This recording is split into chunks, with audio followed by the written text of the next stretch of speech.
not know. Oh, I thought you were the one for me. That's why I give you everything.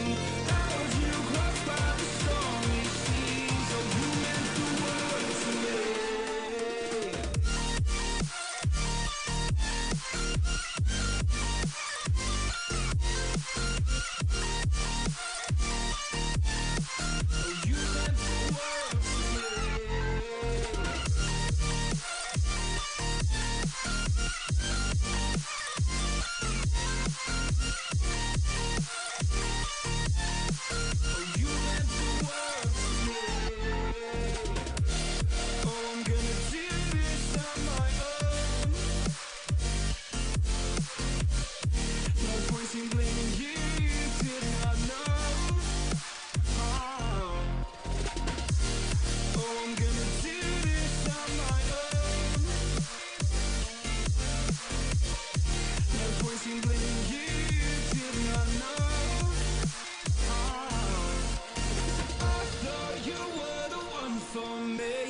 That's why I give you everything. Held you close by the stormy seas. Oh, you meant the world to me.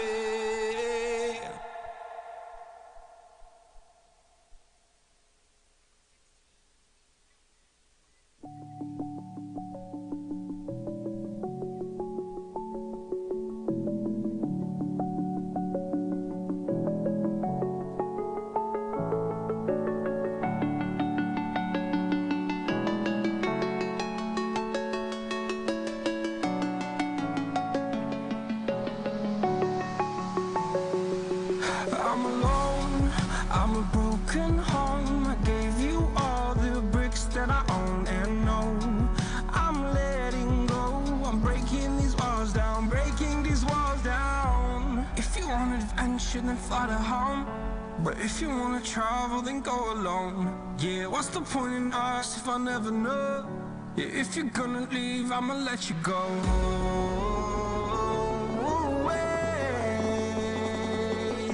I'm tired of the pain. Go away. I'm tired of yesterday.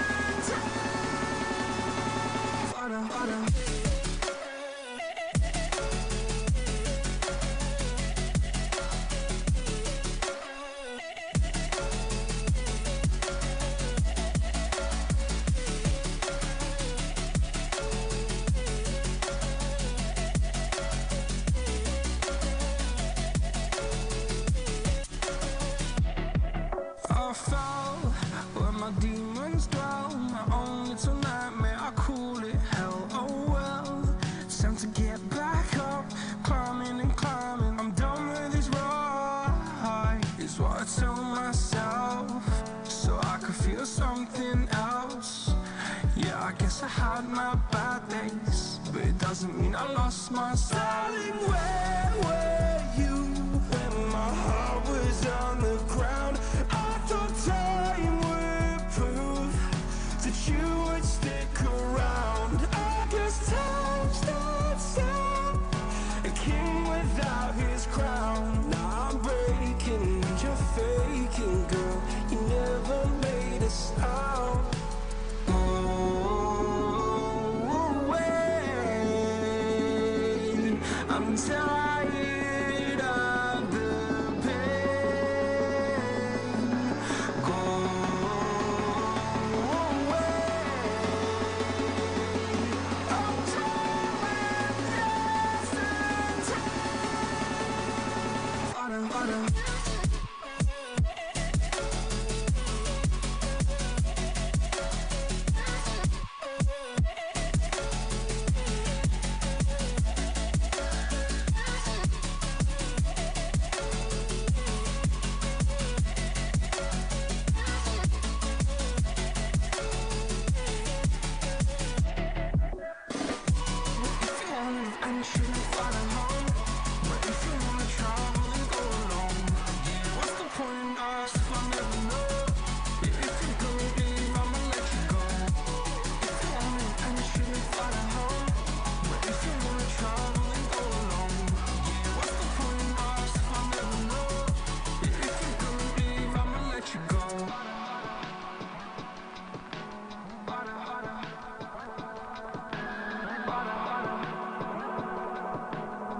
Tonight, a long-lasting rivalry is being restored and a new chapter will be written. For the first time in 16 years, Benedictine and St. Ignatius will face off in an East versus West rivalry. St. Ignatius will serve as the home team at JCU's Don Shula Stadium for this matchup between the 1-4 St. Ignatius Wildcats and the 4-1 Benedictine Bengals. The Bengals will look to bounce back after a tough loss last week. We'll have all the action for you right here on the Benedictine Sports Broadcasting Network. Welcome up to the broadcast booth here at Don Shula Stadium alongside Luca Bucci. I'm Patrick Lloyd, super excited to be with you. Luca, this could be the biggest game of the year. Yeah, for sure. I think everybody's circled this one on their calendar. Obviously everybody wants to see these two teams play. On a picture to see these two teams. Let's race them on tonight. The Bengals are coming off of a really tough loss last week against Lake Catholic. Couldn't get very much going at all. No, not really. I mean, the offense stalled after the first quarter. I mean, only 3 points. Very minimal, but I think the highlight here is the defense. The defense played tremendous. I mean, you couldn't ask for a better game by them, and they really kept us in the game. And they're going to need that defense tonight against a very high-caliber Ignatius offense. Yep. This is a big game. Ignatius is coming in at 1-4, but in reality, they're much better than that. They started the season off playing state champ Avon. Just Avon. Yeah. Not Avon Lake. I don't know why I was going to say that, but very high-caliber team there. Ignatius has played some good games. It's going to be a tough one tonight for Benedictine in a battle and a chance to recover from a rough loss last week. Yeah, for sure, Pat. I mean, just great game coming up. Nothing else to say, really. Let's go ahead and take a look into last week's game against Lake Catholic.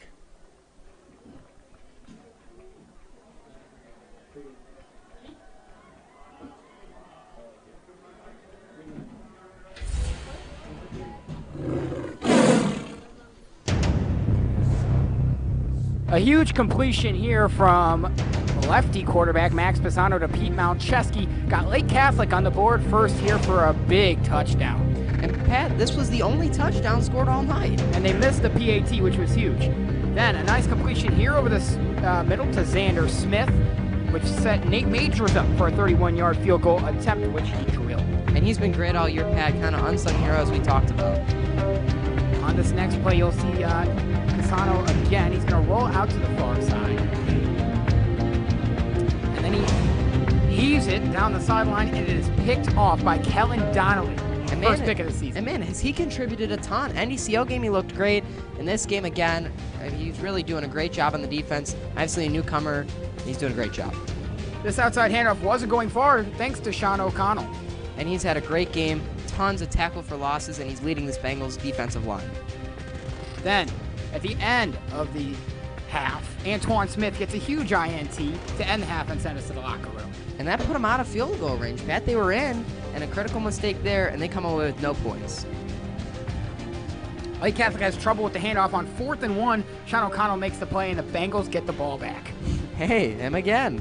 Senior quarterback Liam Coyne tries to run into space here, but he's taken down by Will Eschke. And boy, has he done such a nice job this year. Second on the team in tackles with 28, only second to Spikes. Campo tried for Antoine Smith in the end zone, but underthrew it, and Malcheski makes an incredible grab to pick it off. I mean, that's just unbelievable, Pat. He got really up there. Another Lake Catholic run not going far thanks to Jonathan Spikes with some help from Kellen Donnelly. And on both sides of the ball, he's been the Bengals' probably their best player. On 4th and inches, the Bengals tried to run a sneak with Matthew first, and he picked up the first down, but he fumbled the football, throwing away the scoring chance and giving the ball back to Lake Catholic. The Bengals fall tonight by a final, or not tonight, but they fell last week by a final of 6-3. Luca, gotta bounce back this week. Yeah, I mean, you kind of summed it up there, Pat. 6-3 loss is not ideal. Gotta bounce back. And you got to see a lot more offense. We know what the defense is, but we got to see offense. We got to see them establish an identity on that side of the ball. You know, we obviously know the run is going to be there to some extent. Obviously, some tough sledding last week. But, you know, I'd really like to see Gio get into a groove early. You know, we know this Ignatius defense. It's been a little shaky at times. Obviously, letting up a ton to who was it? Painesville Riverside. Yeah, Painesville Riverside. But Ignatius's offense, they started the sophomore quarterback Jacob Micken. He started the season as their third string. He came out and played the best game Ignatius has seen this season. Their best offensive game, at least. And it was a huge comeback. It was a landslide in the second half. They were down a ton going into the half, and they pulled out with the victory. So the Bengals can't get content if they do get a lead here, but I think this is going to be pretty evenly matched throughout. Well, the Bengals are going to have to find some offense tonight. Otherwise, they're not going to beat this St. Ignatius team. The defense needs to come out. What are they averaging? I believe it's like 9.6 points per game. That's incredible. They've had, I think, 2 or 3 shutouts so far this season. Yep. This Bengals defense has been keeping them in games. And they're only averaging like 171 yards allowed, and they're doing great job on the run and arguably an even better job on the pass.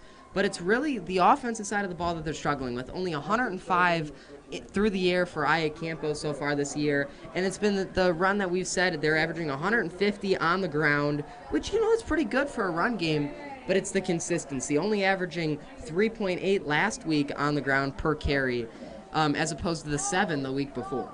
Well, the run game was so good, at least before last week, and that's thanks to the offensive line. You cannot, skip over that. They've been so good. Max Lozier, Shep down there, Eric Charmley, B. Rose, Matt Wilson. So everybody on the offensive line does such an incredible job finding holes for our running backs, Blair and Forte. Yeah, but I think another important point here, Pat, is the costly turnovers. We saw that in the goal line first, just letting it go a little bit. Right. Could have been down. We really didn't get a good angle at it. But it's the costly turnovers, Pat. We had so many fumbles, so many, only 1 interception on the year, but so many costly turnovers. And it's been the penalties, too, that has really set us back. Right, I was just about to say. And it seemed like last week, every time the Bengals had something going, it'd be a penalty back or maybe a fumble that would kind of stop the momentum that we had. So got to clean that up. Got to play sound football if you're going to beat a really good team. This 1-4 St. Ignatius team is not really a 1-4 team. Correct. They play a gauntlet of a schedule. I mean, Walsh, Avon, you name it, they've played it. And it's going to take a really complete game to beat them. All right, we've got a good one coming up. Benedictine and St. Ignatius coming up next on the Benedictine Sports Broadcasting Network.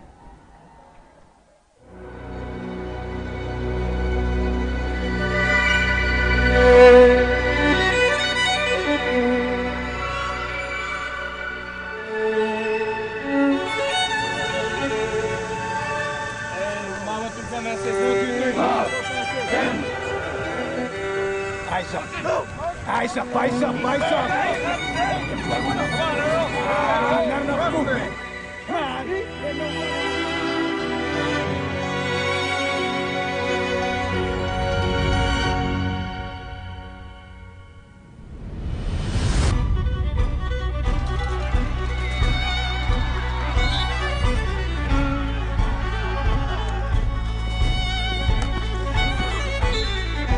Throws it complete to Luke Carlton. He's going to go into the end zone for a touchdown.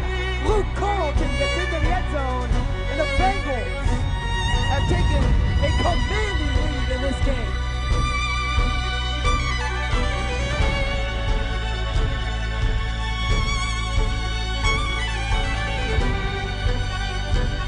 Block out quick.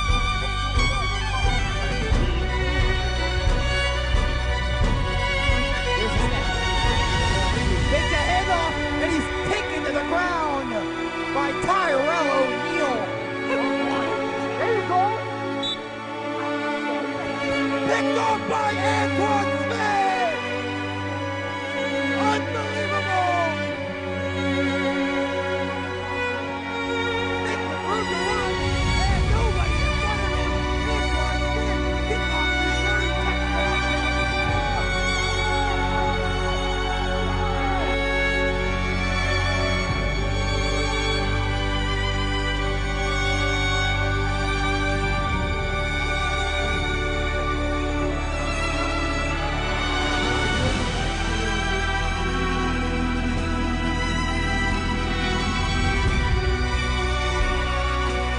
Come on, tempo, let's go. Come on.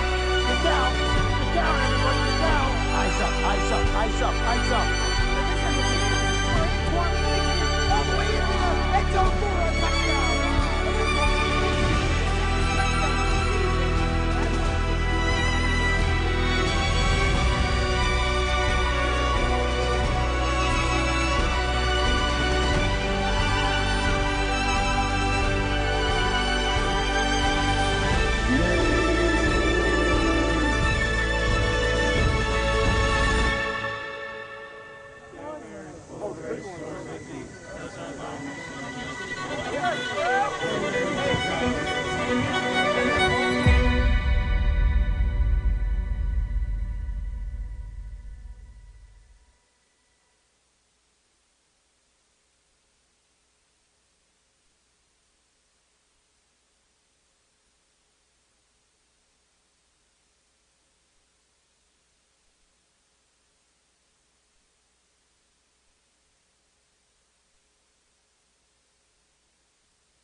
Welcome back to Don Shula Stadium as Ignatius's sizable band comes onto the field.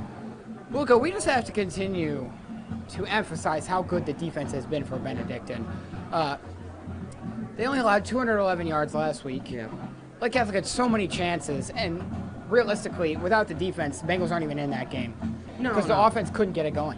Yeah, I totally agree. And, the defense has done a really good job of creating turnovers when we need it. Obviously, 4 interceptions on the year, 9 fumble recoveries, and that's come from everybody, really. A couple from, really everybody. Everybody's been contributing. But I think the story of the defense so far is the younger guys, more inexperienced guys, stepping up. We obviously seen Eschke take on a huge role, stepping into big shoes, and he's done a great job. He's second on the team in tackles, like we mentioned. But it is also the guys that we know, we know who they are. Sean O'Connell, Spikes, Tyrell O'Neal has come into his own. And they've all done a really nice job, and it's meshing really well. Well, you just mentioned Spike and Eschke. Will Eschke, inexperienced just because of how many seniors we just lost at the end of last season, Eschke comes into a role. He leads the team in tackles. Just behind Jonathan Spikes, who has 30. Eschke has 28. Will Eschke has been so good and so reliable for the Bengals defensive. Bengals have 9 fumble recoveries. That's an incredible stat. Yeah. You got to think most of them came against Lutheran West when they had so many messed up kickoffs. Four interceptions. 4 different guys have 1 each. And they're only allowing 176 yards per game. Yeah, but I think the flip side too, Pat, is the offense. The offense is going to win them this game. And a guy that, you obviously don't want to go down is Luke Carlton. He went down, torn ACL, out for the year. Just terrible news, just awful news. But, I got to talk to him on the sideline right before the game, and we talked extensively with him throughout the week. And I asked him, I was like, Carlton, how much confidence do you have in these other weapons that you have? And he goes, unbelievably confident, complete confidence. He knows that these guys can step up and play as good as him. And obviously Spikes, he's leading the team with 145 yards. And he really needs to take on a big role. Didn't see a ton of him last week. That's just because they've done such a nice job with, Lake Catholic did such a nice job covering him. And they know he's the game plan. But you also have to emphasize the 1-2 punch that the Bengals have with Corday Blair and Caden Forte. Yeah. Blair has 383, but Forte not far behind with 268 yards on the season. So, and I believe multiple touchdowns for each of them as well. So, very exciting. I think we're going to have our national anthem here soon. So when that does happen, we'll throw it to that. Luca, I can't even emphasize enough how crucial this game is. After you lose a tough game that you probably should have won last week against Lake Catholic, your costly mistakes, it is what it is. But you got to come out here and make a statement. We're going to throw it down the field for the national anthem right now.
right, so a very excited crowd here at Don Shula Stadium tonight. Here come the St. Ignatius Wildcats. They'll serve as the home team this evening. What a big game, Luca. Yeah, I mean, it's obviously, we talked about this all week, and just a huge game. And you would really like to see them pull one out here.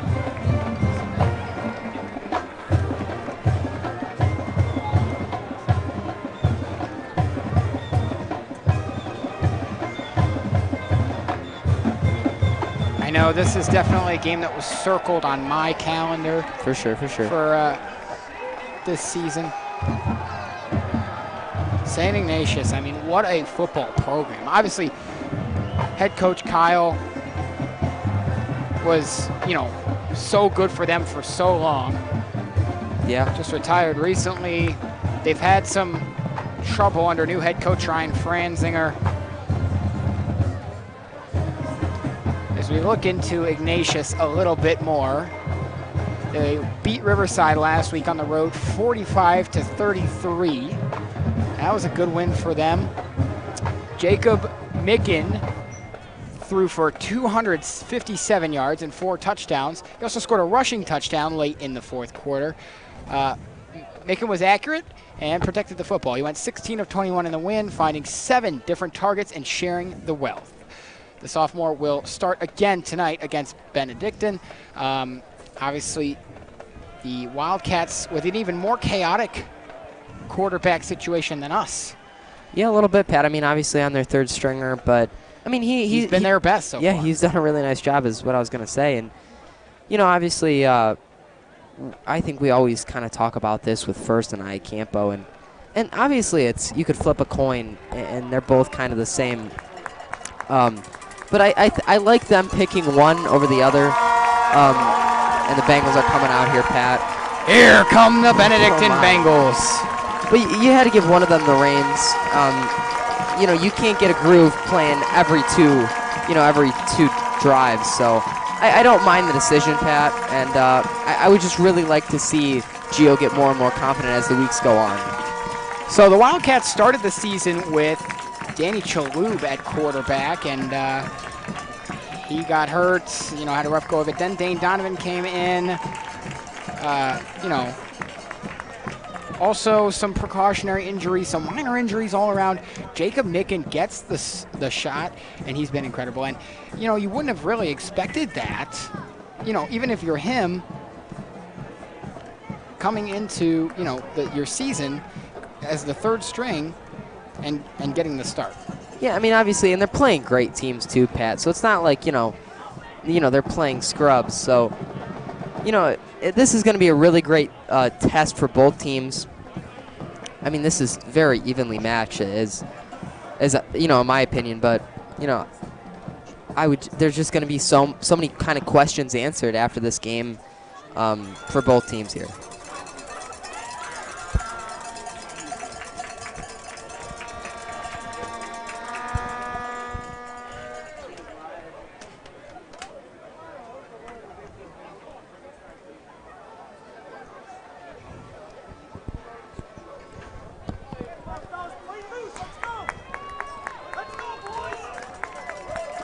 I'll tell you what, Pat, this is pretty electric here. I mean, a ton of people, as we expected, even more filing in. Gotta love the energy and the intensity in this building. Look, it is toasty up here. It's a little toasty, yeah. And you would not expect that in week 6. Last week on week 6, it was frigid. Yeah. St. Ignatius is going to kick off, and Benedictine is going to have the chance to set the tone tonight, and you really, really hope that they're able to do that. Yeah, I think you almost have to go down the field and have a decent drive, if nothing else, and build some confidence. Obviously, I talked to Carlton in the pregame, and I asked him. I said, what are you telling the younger guys? Obviously, you're facing a really great program in Ignatius. Everybody knows them around the area. Everybody's kind of, I don't want to say fears them, but has some respect for them. And he just said, you gotta love the big moment. You gotta want to win and compete with the best. And you want to play in front of a ton of people. You got to make a name for yourself. We are underway from Don Shula Stadium, Benedictine and St. Ignatius. Bengals take the return, and a nice return for Benedictine and Tremel Reese. And here comes the Bengals offense. And I'll be interested to see sort of the spread that they give in terms of passing and running, because we saw them move away from the run game when it wasn't working, and that put a lot on Gio's shoulders. And you could kind of tell that, you know, I mean, for a guy that really doesn't pass the ball a ton, they were passing almost every down. The Bengals were all run. And the Bengals, even under Coach Prevesk, have the identity of being an all-run team. Yeah, for sure. Iacampo chats with the ref, and we're ready to get this game going. It's Iacampo in shotgun formation, Corday Blair in the backfield. John Jones and Tremel Reese here on the near side. The snap. Iacampo to throw in the first play of the game. He's going over the middle. He's got Tremel Reese. It's caught. He has space. Reese to the 20, 10. Get the block. Touchdown. Oh my God. Let's go. Benedictine. Oh my, Pat. Look at Iacampo. He's getting fired up. Watch him. What are you going to say? Let's go. On the first play from scrimmage. What a play! The Bengals have gone the distance. Look at this block from Antoine Smith. St. Ignatius is stunned at Don Shula Stadium. What a play! Nate Majors for the PAT. Hold kick is good. 7-0 Benedict. What a start, Pat. I mean, that's how you start a football game right there. Wow. But now the Bengals cannot get content with this lead. You got to keep firing. Got to put your foot on the pedal even more. That's a heck of a ball right there by Gio Iacampo. And I mean, he looked comfortable in the pocket. He really, I mean, he stepped up, delivered, had a little bit of pressure, throws an absolute dart right to him. And I don't know how long that was, Pat, over 70 yards probably. Yeah, maybe 74.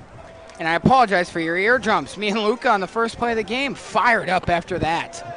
And now St. Ignatius will have to counter. Yeah. I mean, that sets the tone for the football game right there. Unbelievable. All right, here we go. Hard to settle in after that. Yeah. And while we wait here, just got to give a shout out to the guys over at St. Ignatius Broadcasting Network. We were chatting them before the game. Yep. Dave, Takis, Alex, Carl. Just some communication. So we're the most prepared as we've been all year as far as the opponent goes. Yeah. And so we wish them good luck on their production tonight. But they're a little less excited as we are right now, though. I would say so, Pat. Just a thought. Ooh. They made us a good kickoff. Takes a bounce at the 20. It's taken in by Ignatius, but they go out of bounds real quick. It was taken in there by, I believe, number 21, Chase Zunker. And this place is definitely getting rowdy, Pat. This is definitely a rowdy environment. Obviously, a ton of people want to watch this game, and gotta love the start there. St. Ignatius starts. Yeah, there we go. At their own 24-yard line. And obviously 2 key players for Ignatius, Sims, and I mean, he had a monster game last week, over 100 yards, and Trey Haddad, who had a great game as well and has been a really good part of their offense. Micken hands it off to Owen Colwell, and he's taken down quick. It's Jonathan Spikes, and he's already playing a good defensive impact. And Pat, I got to sit down with Will Eschke at Dave's Hot Chicken. Got a little grub after hockey workout. Okay. Just got to talk to him, sit down with him, and he said, and I was like, you're really stepping up. Like, what is that kind of a tribute to? Because you didn't really play last year. And he said, Jonathan Spikes does such a nice job of freeing up so much for this defense. You game plan from offensively and defensively, and that gives so many opportunities for so many other guys. Micken looks to throw. Stepping backwards, throws quick over the middle. It's Owen Colwell. He's going to get the first down, and Ignatius moves the chains. There's that little dump off to the running back. Yeah, just trying to get their quarterback in tempo. Obviously, quick little dump off there. low chance is going to get picked, low chance you're going to get sacked. So nice way to get him in groove.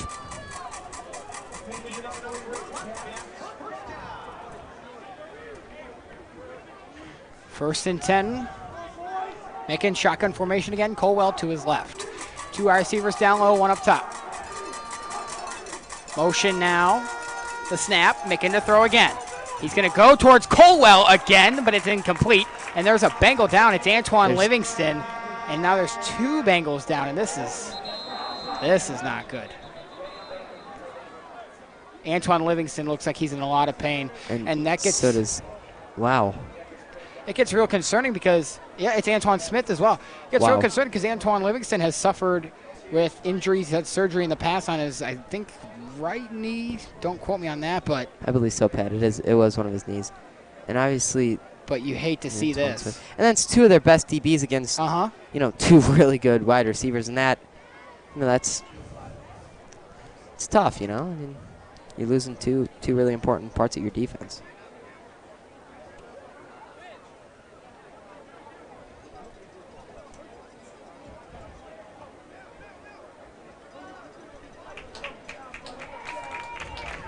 So Livingston back and on he his looks feet, to be all right. so Maybe that's good. Possibly just a cramp maybe he got, or now another Bengal down though.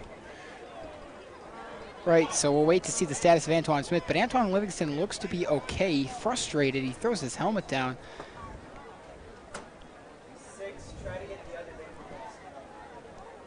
You just hope that it's just a, just a cramp or, something very minor to where he could return to the game. And he did get up on his own, so that's a good sign. Father Thomas in attendance again tonight. Hey, Father Thomas informed me last week that he has a friend that watches at home and always screenshots whenever, he's on TV and sends it to him. Well, we'll get him on camera here today. Yes. Obviously, everybody from Benedictine on our side now here at JCU. Usually it's just the away team, but we've got everyone over here today as we are the away team at John Carroll. Antoine Smith back on his feet, but in a lot of pain, as you can tell.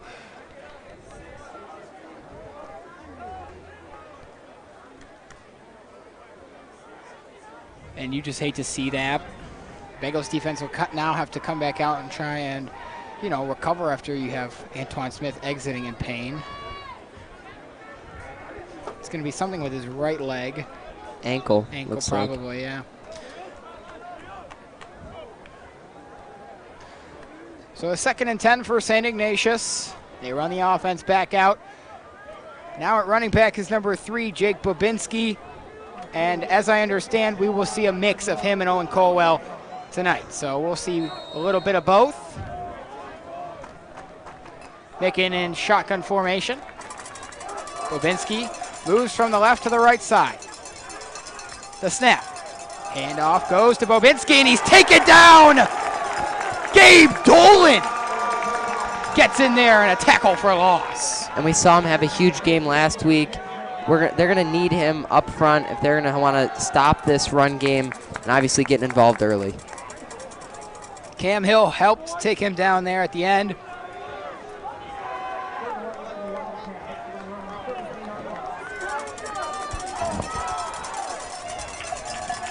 So a 3rd and 9. Thought he lost a yard. Yeah, he did. It's 3rd and 11. The scoreboard is wrong.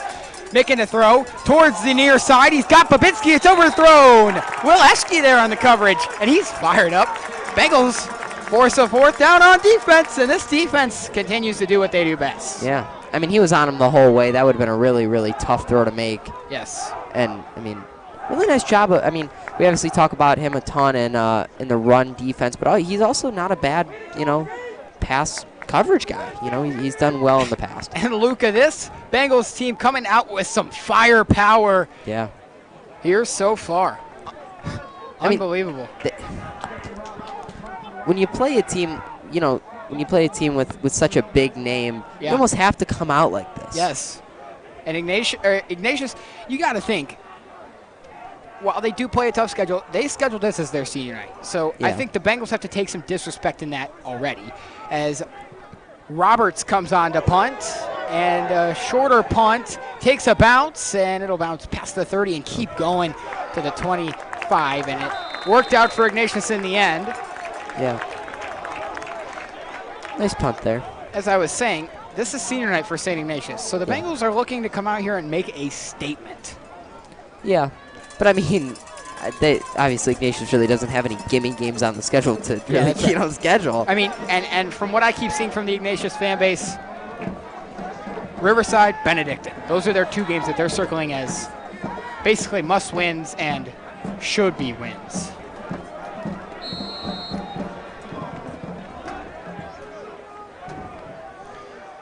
Here we go. Bengals offense out there again. Iacampo lines up under center. He's going to hand it off to Corday Blair on the near side. He is hit big, but he does pick up about 5 yards. Second down. Corday Blair's first run of the night. And we've been talking about it, for the past couple weeks now. It doesn't have to be these huge runs that we saw, I've seen in the past with Chris Maloney, but it's just that, the really 5 yards, 6 yards, 7 yards really sets you up really nicely. All right, a 2nd and 6 after the decent run by Corday Blair. Spikes to the left of Iacampo. Blair to the right, and ball's out. Bengals just fall on it. And we'll get another look, but basically a broken play there a little bit, and Corday Blair ended up with the ball behind his back. Yeah, not great there, Pat. And we've talked about this in the pregame with ball security, and it's really got to be better if they're going to want to make a really deep run in the playoffs, like we kind of expect them to do a little bit. So a 3rd and 8 now, and the Bengals find themselves with a 3rd and long here in some trouble to start this drive. Iacampo in shotgun with Blair in the backfield. It's John Jones here on the near side. Trips up top. Motion from the Ignatius defense, and Blair now to the left of Iacampo. Iacampo looks to throw. He finds a man. Do they get the first? I think so. Jonathan Spikes. No, they're going to mark him just short.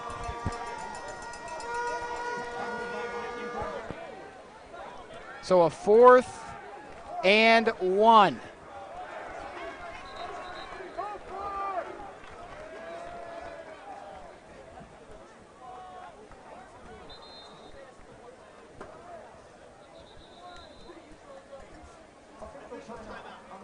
And we have a timeout taken.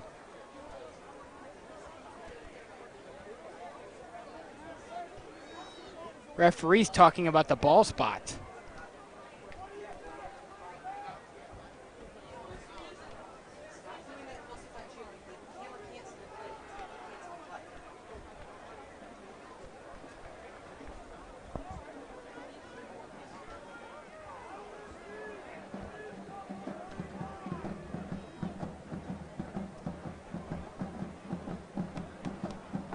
Referee's talking about the ball spot. They bring out the chains.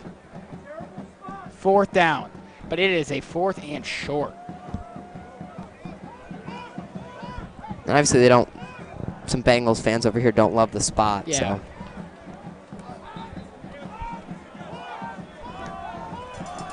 And the Bengals are going to punt. No. Yeah. Yes, bring there's out Nate Majors, yeah. Majors.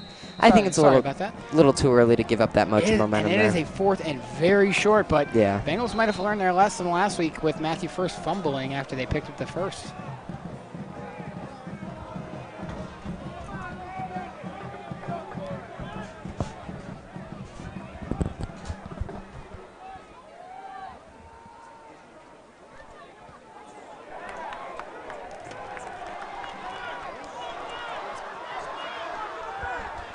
Decent return for Ignatius, brings them down to the 47.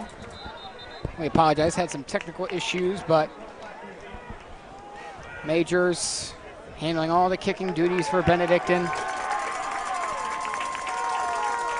Obviously not the drive you wanted offensively, but I mean, maybe spotting-wise, I'm not really sure. And Luca, we had a roughing the kicker call. Oh, Benedict I didn't even see the flag. I know. And they're gonna get a first here. Yeah. Ball So don't lie, Pat. Automatic first down for Benedictine after the roughing the kicker.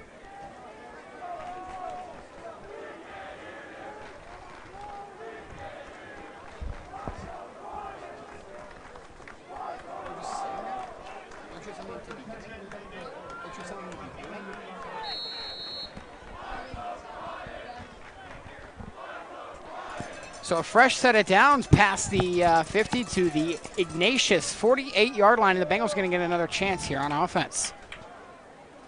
I mean, that's a big miscue there for Ignatius. They would have got the ball back, and now into enemy territory for the Bengals. Handoff to Caden Forte towards the outside. He breaks free and picks up a first down. It's a really great run just to get, obviously get a first down there. That's huge.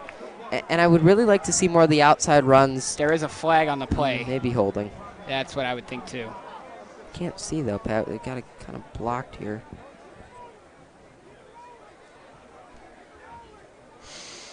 And that's a shame because that's a really nice run on first down to keep it moving. And this drive is crucial because Benedictine has a chance to go up 14-0 or at least 10-0.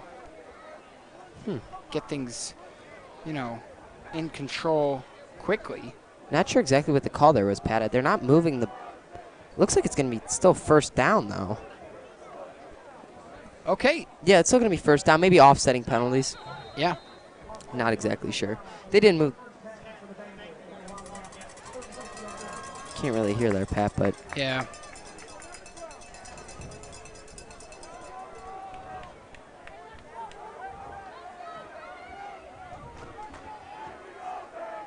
Fresh set of downs again. 1st and 10. Iacampo shotgun formation.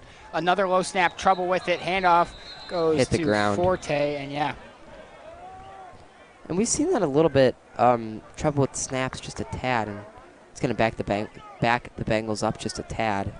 So not ideal, obviously. You don't want to get... You want to get at least a score here, put it to a 2-score game, even if you get a field goal. And I feel like you do trust... trust your kicker a ton. I mean, there's really no other way to put it.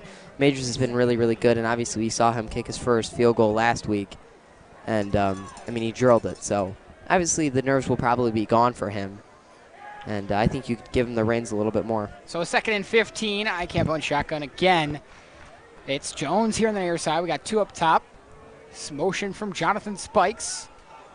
The snap. Fake handoff. Iacampo. Pressure in the pocket. Just has to get it out. He finds Caden Forte, but he has nowhere to go. And he broke it! He broke a tackle and picked up yardage he really shouldn't have. And now the Bengals find themselves with a more manageable 3rd down.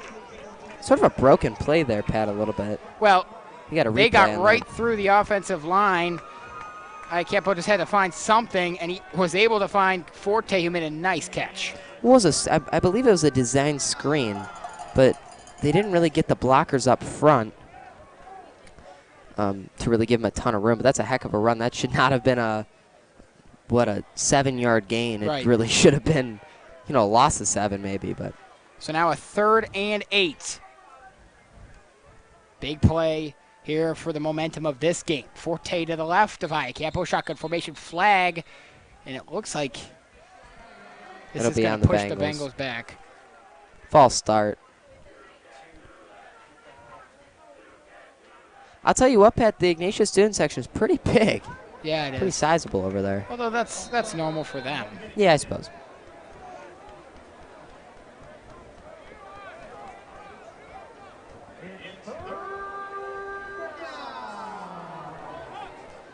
Big 3rd down here, Pat. Don't want to get out of range.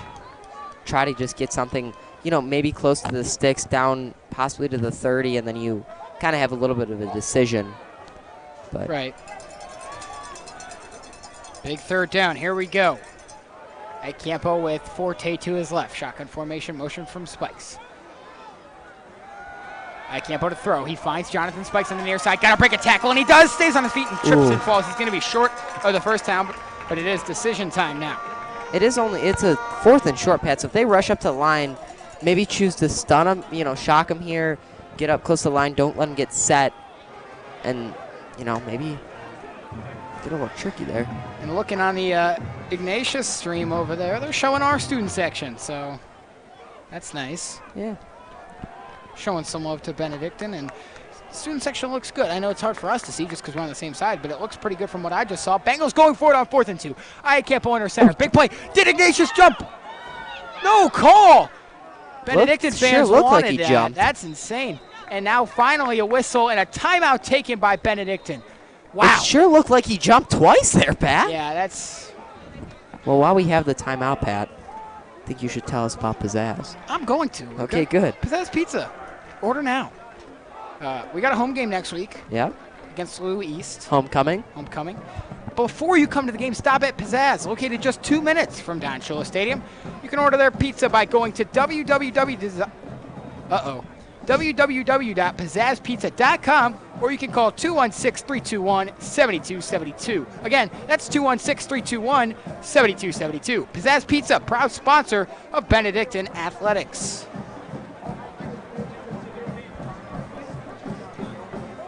Nothing beats some Pizzazz Pizza. I'm not gonna lie to you, Pat. This is pretty darn good. I got it the other day. My mom ordered takeout from there. Okay. And Did she get inspired by her ad read? I probably. But it was Okay. really good, Pat. I'll tell you what. I bet it was. Wouldn't expect anything less from Pizzazz. No, they're It's our guys very over consistent. there. Very Yes, consistent. Sir. Big 4th and 2. I like this decision to keep him on the field here, Yep. Pat. Really can only win in this situation. Well, you don't really want to punt with this short of a field. Yeah. Icampo under center. It's Forte in the backfield. Icampo rolls out to the far side trying to throw, falls down, turnover on downs. And another broken play there. Bengals do look a little lost on offense, and the offensive line is getting kind of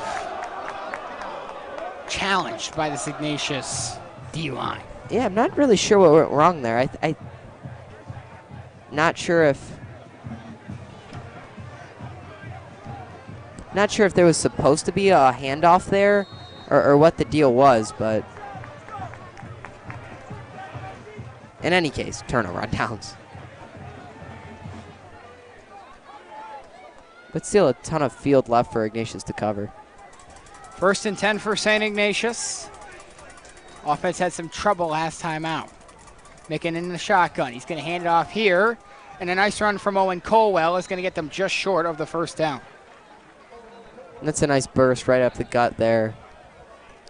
I'll be interested to see how this Bengals defensive line, kind of handles a bigger St. Ignatius line. And, they've been really great all year. Let's see if they can keep it up.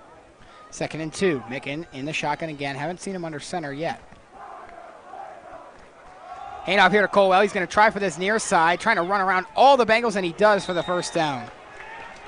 Nice run from Owen Colwell. And he really helps get this offense moving. Yeah. Bengals did a nice job of kind of not giving him anything up the middle, but no help on the outsides, and he didn't really need much to get the 1st.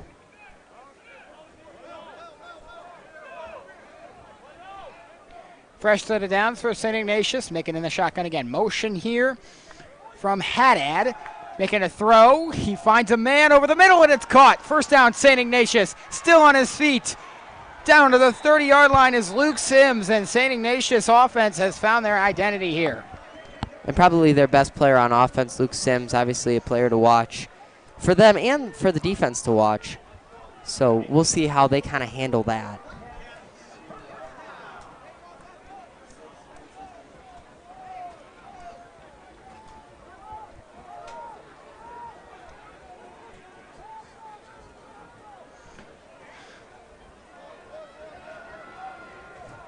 Making in the shotgun again. Colwell to his left. The snap. Fake handoff, making a throw. Heaving for the end zone. Ooh. Just through the arms of Matt Joyce. He had his man beat, but he couldn't get the pass there. And he was pretty open, Pat, but obviously coming out unscathed if you're the Bengals. And that's not a bad ball. Not a bad ball. Just a little bit overthrown. Looked like he was right through the arms. But I mean, we know they're going to push the ball down the field with that, and we know their kind of identity is the pass game. The snap and a handoff. O'Connell's in there. A big tackle for a loss on 2nd down, and it'll be 3rd and long for St. Ignatius. And O'Connell in there, Spikes in there, O'Neal in there, and that's what you want. And you see the running back change. They went to Bobinski, and as soon as they did that, it seemed like it just didn't go as well. So you wonder if that trend continues for St. Ignatius. I wondered too, Pat, but there really wasn't a ton of blocking for him up front. You know, really nowhere That's to go. true. I don't know if you could blame the running back. Yeah, he for was that. met immediately. 3rd and 13. Big play for the Bengals defense. Mick to throw. Pressure in the pocket from O'Connell. Throws on the run. Incomplete. Ball hit the ground first. Good coverage by Antoine Livingston. Good to see him back on the field. And now a 4th and long, and it's decision time for Ignatius. And they're keeping the offense on the field, surprisingly enough. Their special teams they're coming out. has struggled in the past. They hit their first field goal since 2023 last week. What? Yeah. So is that fact check? And Ignatius has like 4 different kickers. Whoosh. We'll see what they choose to do, and I believe this is this is a punt with number 46. Short field. Griffin Roberts. Yeah, it is a short field, so I think the Bengals are going to play this and hope that it goes into the end zone. And so they're setting up for a fake, I believe. The snap, the punt, and that's going to be good. That's going to pin the Bengals back. No, that's going to be out of the back. He forced it in the back. He had it, and he maybe just Bengals catching hit his hands. Yeah, breaking. Solid punter for Ignatius. So, but again, wouldn't count too heavily on their field goal unit at least, because I know it has been a rough couple of years for the special teams.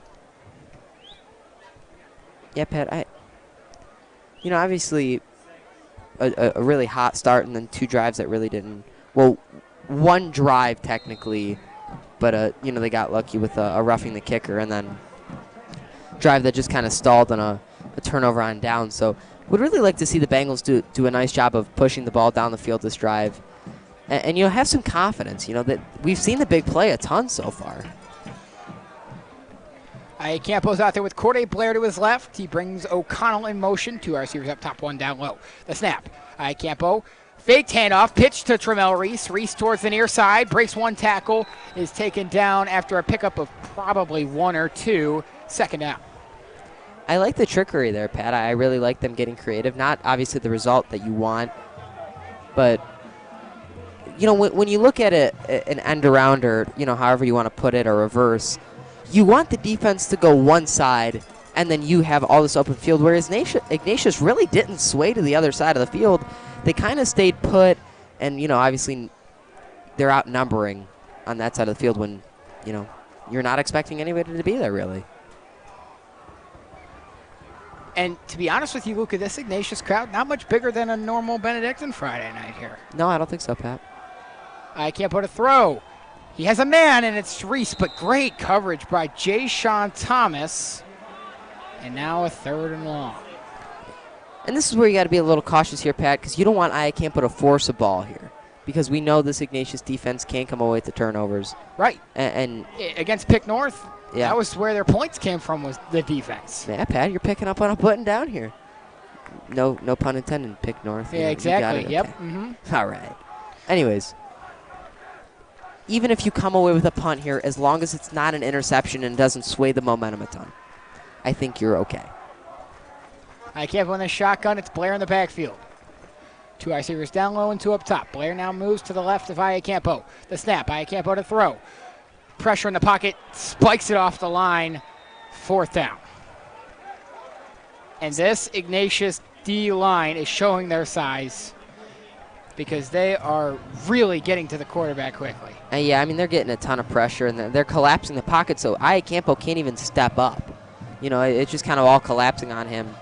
So the Bengals got to, offense at least, play calling wise, you got to get something that gets the ball out quick, maybe, a mesh concept where a runner goes right across his face, you see him easy, or maybe, obviously we saw a screen get blown up, but, something to where you're getting the ball out of Campo's hands early and it's not predictable.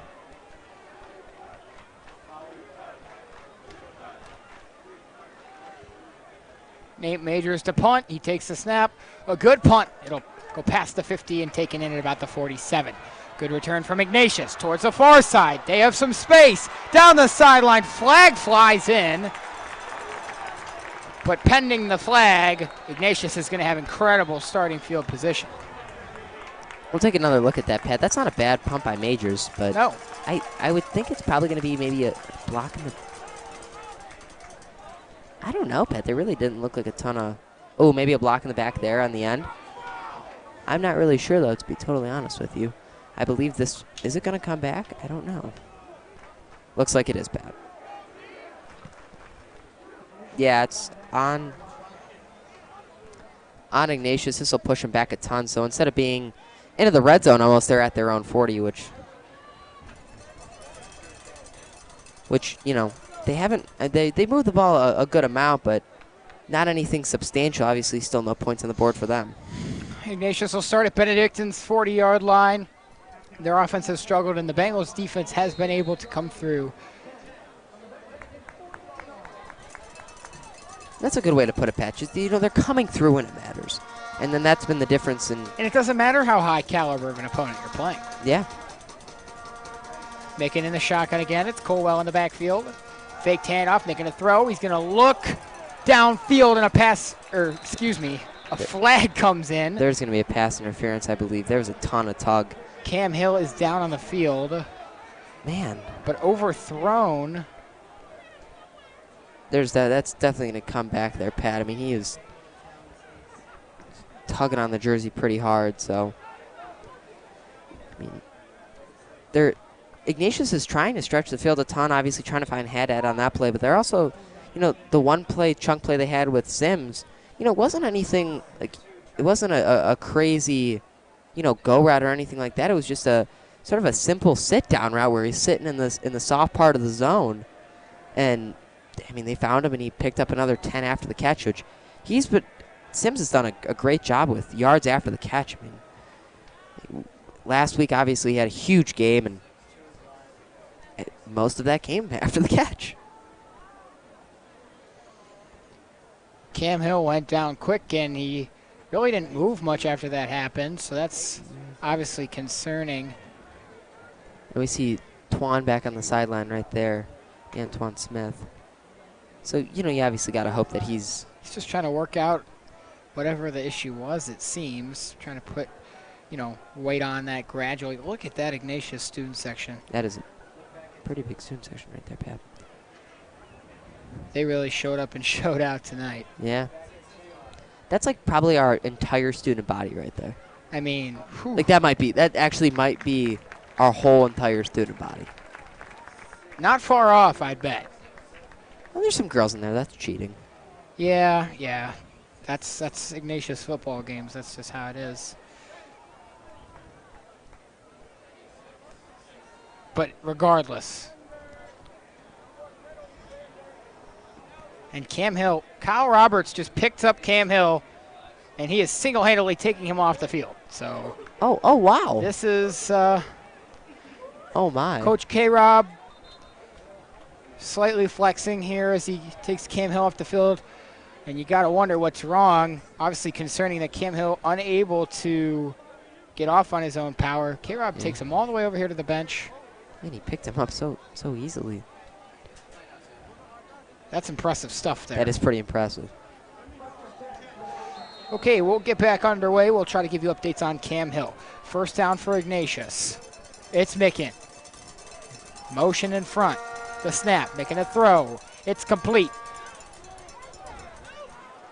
Taken down by a plethora of Bengals.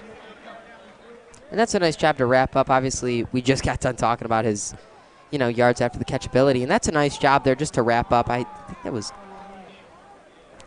Might have been Spikes. Might have been Spikes. Who? Sorry, I don't have my roster up here, Pat. I should know this. Man. What kind of job am I doing? That was Antoine Livingston. How did I not know that? Oh, come on. That's bad. That's really bad. I'm sorry, ladies and gentlemen. Well, that pass was completed to Luke Sims as this run with Babinski gets him close, if not. No, it's going to be a third and short. So now, and another Bengal down on the field. He gets up. He's getting up.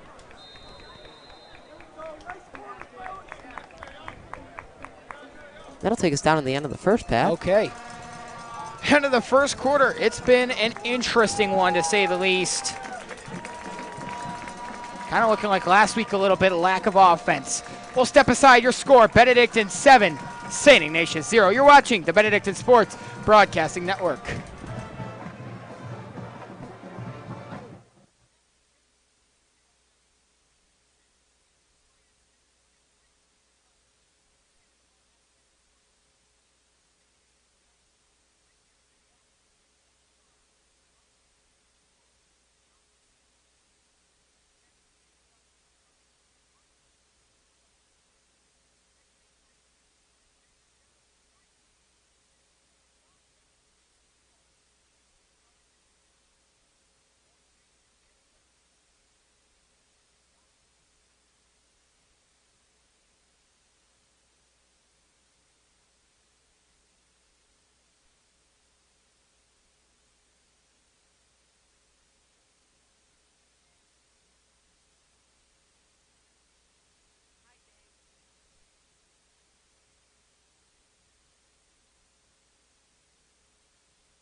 Welcome back to Don Shula Stadium. Your score, Benedictine 7, St. Ignatius 0. Patrick Lloyd, Luca Bucci joining you here. Benedictine, the away team tonight at Don Shula Stadium. Ignatius knocking on the doorstep here with a 3rd and 1.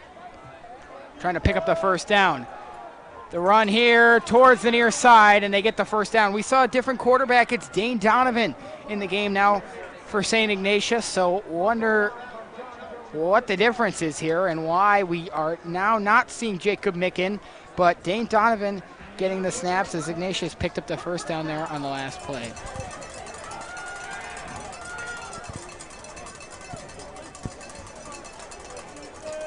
Ignatius with a couple, they have 2 number 5s. That's interesting. Yeah, I believe one is just a primarily defensive player and one's a quarterback, so that's how that can happen. Trouble with the snap, and Donovan, Bengals take him down. Will Eschke loses his helmet.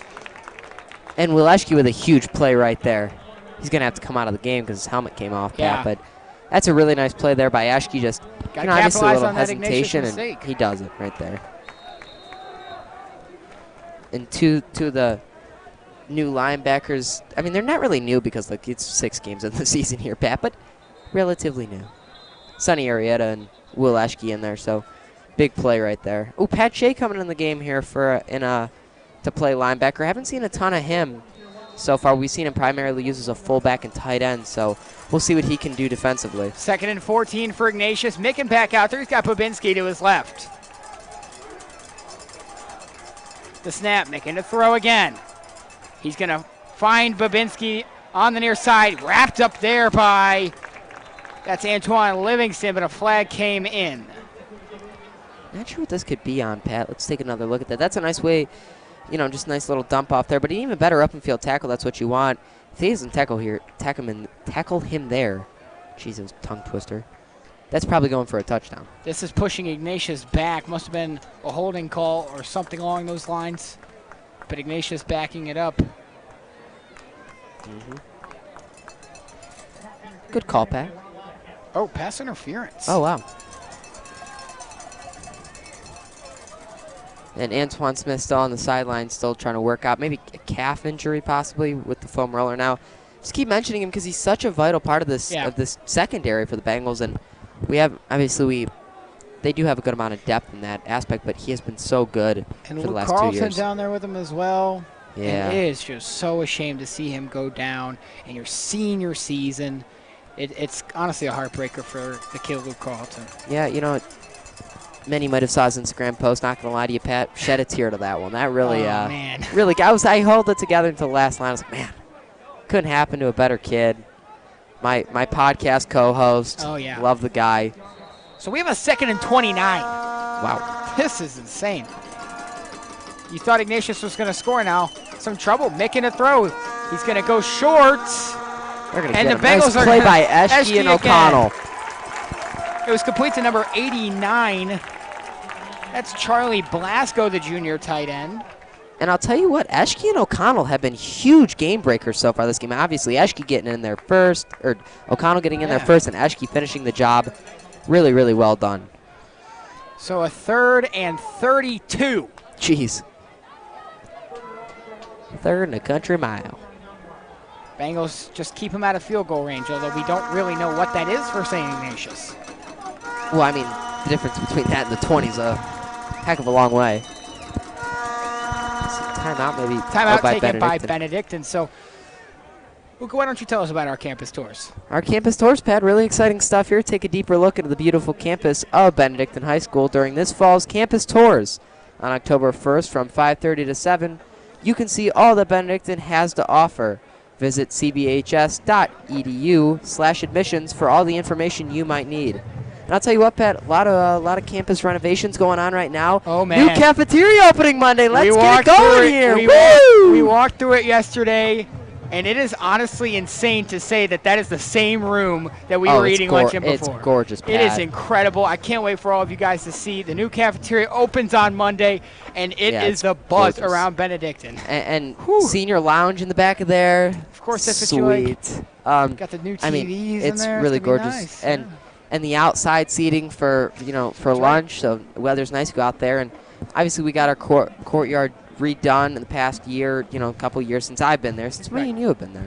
It's true. And It looks really beautiful, and yeah, such a scenic campus. I was thinking about that the other day because I have AP European history out in the Abbey, and I was just walking, and it was just such a beautiful day, leaves falling, just beautiful campus, Pat.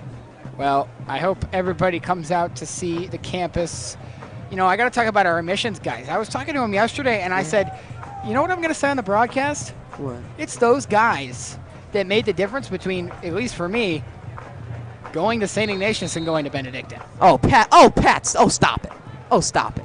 I mean, Don't even say that. It was a close race down the stretch, No, but stop it. at this point, I could not imagine myself on the other side. Pat, I couldn't imagine you over there either. But I wouldn't be in this booth if it wasn't for you, Pat. So.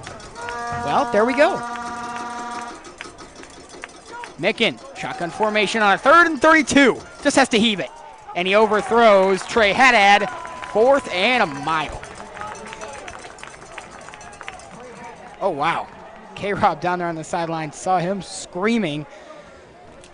A lot of momentum now for the Bengals as Ignatius will come on to punt once again. Just having a look at that, Pat. I mean, had some separation, not a ton, and I don't think that he would have got the first down, but nice way to contain there from the Bengals, and really short punt here. Hopefully we see another touchback or maybe get blocks down the field, get up to the 35-40 maybe. And the Bengals offense has done not a whole lot, and that's going to bounce into the end zone for a touchback. Bengals offense hasn't done a whole lot aside from the first play from scrimmage. Yeah, we kind of saw this a little bit in the Gilmore game, and then we saw this in the Padua game a little bit. And like Catholic, score real early in the game, and then it's just defense.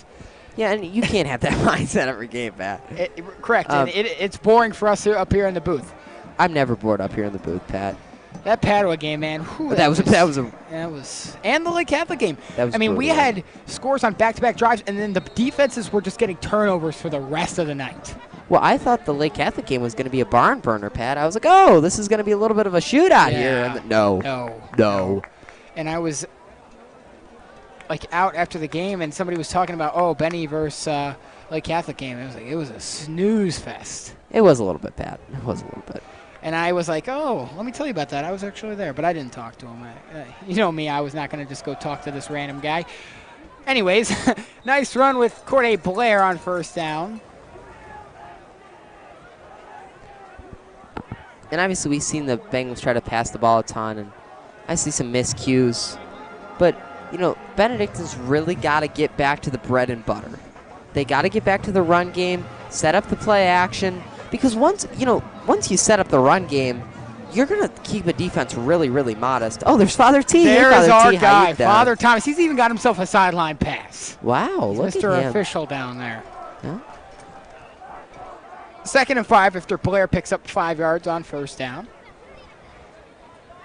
Xander Smith, Ignatius transfer lined up here on the near side.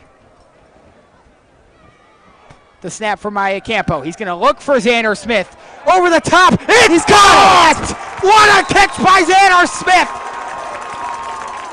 Right over the head of Billy Cole. That's a heck of a pitch and catch right there. That's a great play, and that kind of sets up things down the field now, Pat. I mean, you could kind of run it here. You could if you want to throw it one more time, just a little bit shorter, a little bit more intermediate route. And, I mean, Xander Smith has really stepped up, and we've seen this kind of starting the NECL game. Well, we saw this in the Lutheran West game when he climbed the ladder and made a great acrobatic catch. And we saw it in the NECL game. He was great. We didn't see a ton of him last week, but we didn't really see a ton of anybody last week. So, that's right. Yeah. So it'd be really nice to see. That's a huge momentum swinger on first down, and the Bengals will now line up in shotgun formation. Blair to the right of Campo. Motion from Pat Shea. Low snap, handoff goes to Corday Blair. He's going to try and find a hole to the outside. Tries to stiff arm. Flag comes in after a loss of about a yard. Not sure what it's going to be on here, Pat. Holding offense. Oosh.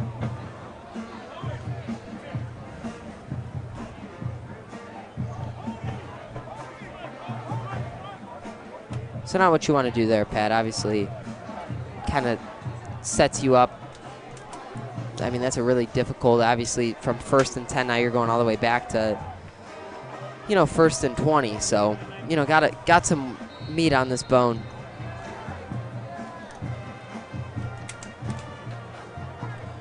Look, it's usually like ghost town over here on the away side. We got a packed press box. People, packed. coaches to our left, huddle up on the roof. It's a lot more lively when we're the away team here at John It is a Carroll. little bit, and I like it. Looks a little more packed. Looks like the people came out to see.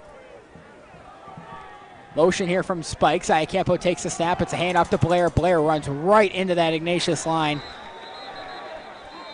Thought I saw a flag, although I could be wrong. Yeah, I mean, he really got hit hard. He's a little slow to get up. Maybe. Yeah. Ooh, that's not good. And he just falls on the ground. Oh, no. There is a flag on the field. That might be another holding, Pat. And we look at it again. He really just a big hit. He stayed up there for a while, in pain on the ground, tried to get up, and then he just fell down. He fell on his leg a little funny. Obviously, we're going to take a second to make sure he gets up, and then we'll see what the penalty is. But a lot of Bengals going down, a lot of key Bengals going down. Yeah, and it's just, you really would hate for injuries to be the thing that this team struggles with. Yeah. He looks to be all right, as he's going to be helped to his feet. This one doesn't Maybe look he just like got the crank. wind knocked out. No, Pat, he's really favoring that. Yeah, so that left leg, Maybe some left help. knee.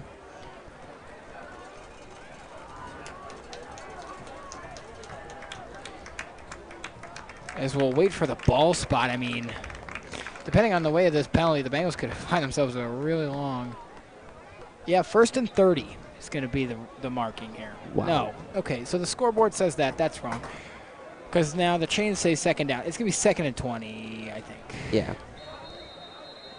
Maybe I think it was declined, Pat. I apologize, ladies and gentlemen. We really can't see the referees today. Yeah. Iacampo to throw. Slings it deep. He's going for Reese, and he ran right into number 8 for Ignatius. That's Michael Packer. Couldn't get to that ball. 3rd and long. And you'd really hate to see the offenses. I mean, they had a ton of momentum coming out of the first drive, and he's really. I mean, I almost have like some nightmares about the game from last week. You don't want it to end up like that again. Honestly, just about to say that. I'm feeling a little bit too much like last week, and it's scaring me here. 3rd and 20. Iacampo. Spikes to his left. Forte to his right. The snap. Hand off to Caden Forte. And that's just, flag Another comes into flag. the backfield. I think this is going to be on Matt Wilson. Some light contact, and This will probably get declined, Pat. You don't want to give him another chance at it on 3rd down, so I think the Bengals punt team will probably come out here. I don't really know what I mean, it just looked like he was finishing the play with a pancake. I don't know. I wasn't really watching that, intently to see if he was really grabbing that hard, but man, you really don't want to see this Bengals offense get stopped like this so many times in a row like we saw last week.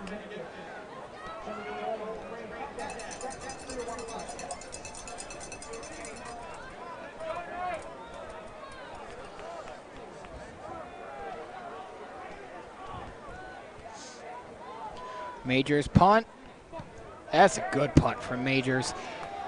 Taken in at the 20-yard line. Ignatius trying to get blocks, and they do. A good return. All the way down to the 44 is Billy Cole. And the Bengals have had a hard time with special teams, it looks like. Obviously, it's really big punt returns so far. Obviously, one getting called back, but that's a 20-yard return, maybe even a little more, Pat, and that's not what you want. You would like to get down there quick enough to where he calls a fair catch, or maybe if, he lets it roll because he sees the pressure, but that's not ideal.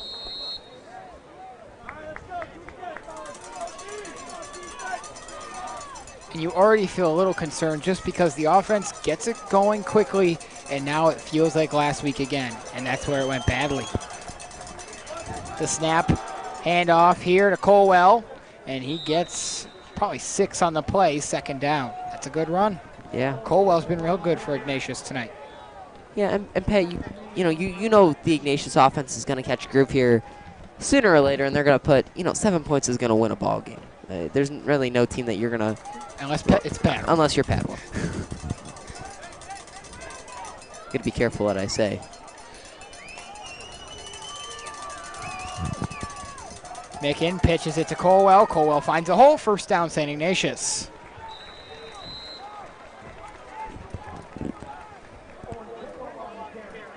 And, you know, the Ignatius run game with Caldwell has really been kind of night and day from what we've seen conversely with Babinski. I mean, very electric, hitting the holes really hard and gaining a ton of yards. Well, that's a nice play. A run with Colwell, and he's taken down by Jonathan Spikes. And Spikes has really made an impact so far in this game, and we're not even through the second half, or through the first half yet. It'll be a 2nd and 10. Stopped at the line. And Corday Blair out of the medical tent on the bench now, so possibly a good sign for him. Xander Smith getting checked out too, just getting some tape it looks like. 2nd and 10 for Ignatius. Micken in the shotgun. The snap, hand off to Colwell. Colwell tripped up, and he did not get too far. So now it's 3rd down.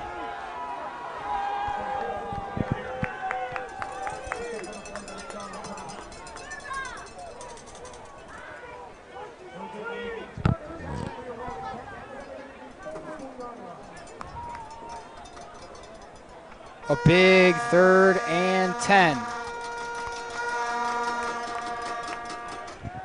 And Pat, 2 straight plays where they've really stunted the Ignatius run game. And now you put them in a 3rd and almost guaranteed pass situation, but you gotta be careful you're not getting those guys out in Micken, he has a space. man over the top. He's going there. Good coverage by John Jones. Incomplete. That's really nice coverage right there. Luke Sims had him beat initially. John Jones was not letting him get too much separation, and that makes it 4th and 10. And how about how John Jones has progressed as a player? Yeah, and what we've seen the difference between last year and this year by Jones is he's beat. Okay, you can see this again. He's beat, and his ability to close the separation and his burst of speed to close the gap has been tremendous. Even when he gets beat off the line, you really solemnly see him beat 15 yards down the field because he's closing the gap so well. Ignatius to punt. You'd love to see Benedictine maybe run out this half. Oh, fake. Oh, a little fake, and they're going to get this. Oh, he dropped the ball. Oh, my goodness. It was caught. Quinn Kennedy brought it in, and he dropped the ball. Wow. Ignatius tried to run a fake. They had it complete. And that was like a perfect, just the way you drew it up, and he just dropped it. Wow. That can't happen if you're St. Ignatius. A turnover on downs, not a chance for the Bengals. As I was saying when the fake happened, you'd love to score some points here. I mean, because Ignatius gets the ball to start the second half. Yeah, and that kind of changes things too a little bit with that drop because you're getting the field position that you're getting too now. Right, exactly. It is pretty huge because the Bengals have not been able to move the ball offensively. So, be interesting to see if they could put up points here with a shorter field. All right, 1st and 10. We've got 4:48 left to go here in half number 1. Still 7-0 Benedictine. Iacampo. He brings Caden Forte to his left, and there's motion from Shea. Iacampo to throw. He's going to go towards the near side. He's got a man. It's Xander Smith. It's caught. 1st down. And Xander Smith in the past 2 drives has really been a reliable target for Iacampo. This is a really great rhythm throw. Drops back, goes through progressions.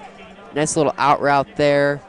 11 yards and out, and that's a really nice route. Even better pitch and catch. It's exciting to see Xander Smith doing this against his old squad. Yeah. I was going to mention that, Pat. Beat me to the punch, per usual. We really think on the same wavelength, huh? We really do, Pat. We really do.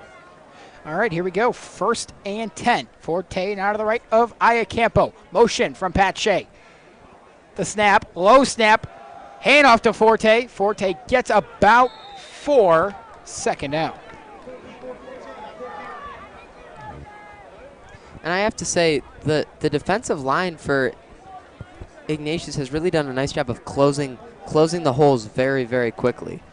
You know, we really haven't seen a ton of, like, you know, they're hitting the hole, but they're closing the gap quickly. You know, it's really been like, you know, 2 yards and they're just getting hit. So it'd really be nice if they could break a tackle here, get to the second level, because we've seen Forte break a ton of tackles in the second level, especially in that screenplay we saw in the first quarter, I want to say. So we shall see how that pans out here. A 2nd and 8 after a pickup of only 2. Forte in the backfield behind Iacampo in the shotgun. Motion from Shea. Handoff to Forte. Forte breaks a tackle. He's going to get about 4 on the play, and this will set the Bengals up for a 3rd and manageable.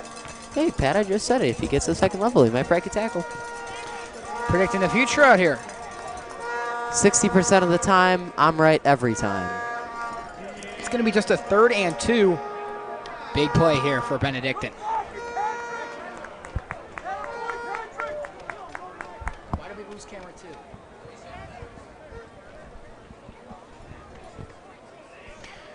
All right, here we go, Luca. Big play. Huge play here, Pat. This would be a really great confidence booster if you could get the first down here. Even if you don't get the first down, I think you could go for it here because, you know, you're inside the 40 and got to get something going offensively. Iacampo in the shotgun. Fakes the handoff, rolls out, pressure, throws complete. It spikes, he dodges a man. Ooh. This is going to be close. I think he got No, it. Yes, yep, first down. That is a huge pickup to get the first. And you go to Mr. Reliable, John Spikes right there. He's been great all season. He's been your most reliable wide receiver by far with Carlton out now. And, I mean, that's a really great play. And that's a huge play. That's clutch right there, Pat. That's what you call clutch.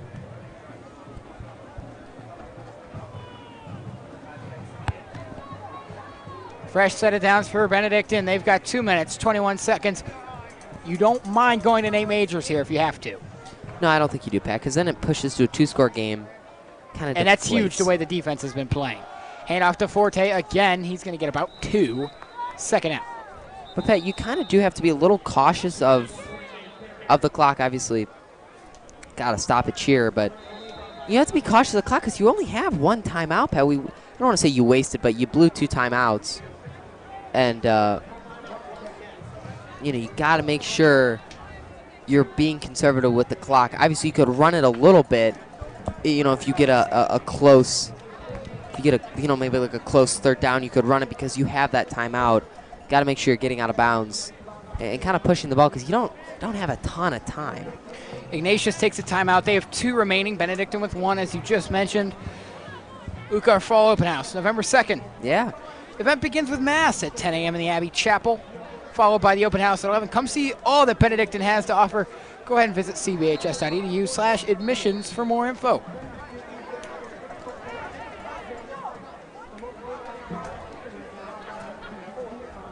And there are people here tonight, as our student section walks in front of us, that I have never seen in a football game in my life. That just goes to show how crucial this game is for both squads. I thought, Pat, you were going to say people I've never seen before in my life. Well, that too. That is also a valid statement.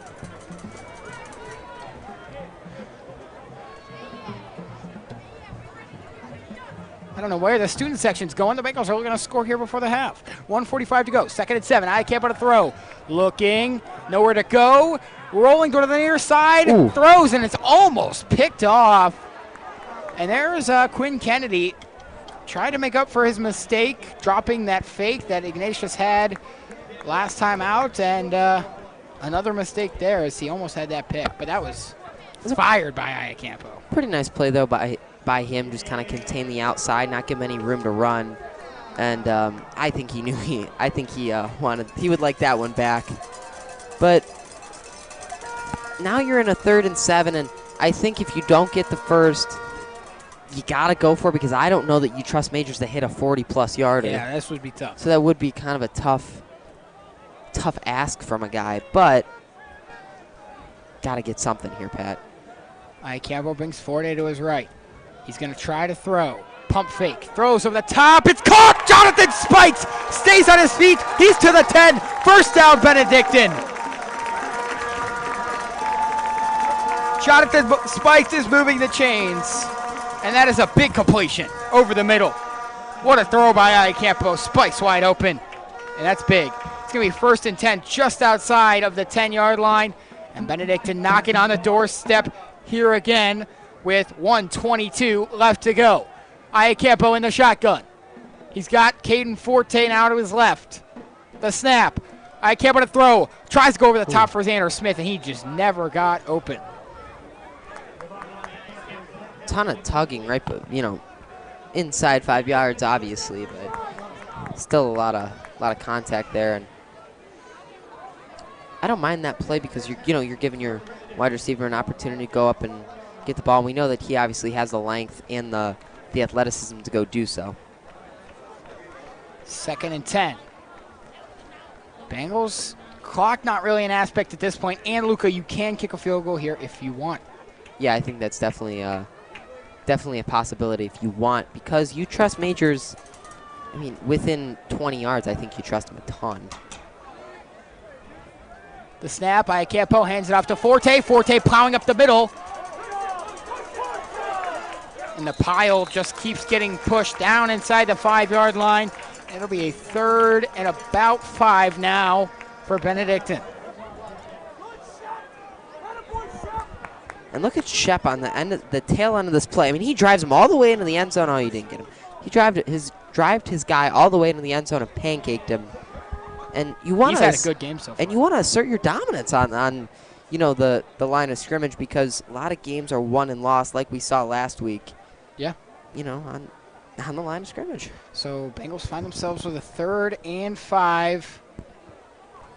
This is absolutely crucial that you get a score here. Not sure what we're... whatever capacity. Iacampo talking to Coach Previs on the sideline. Finally, a timeout taken, and the Bengals use their final timeout.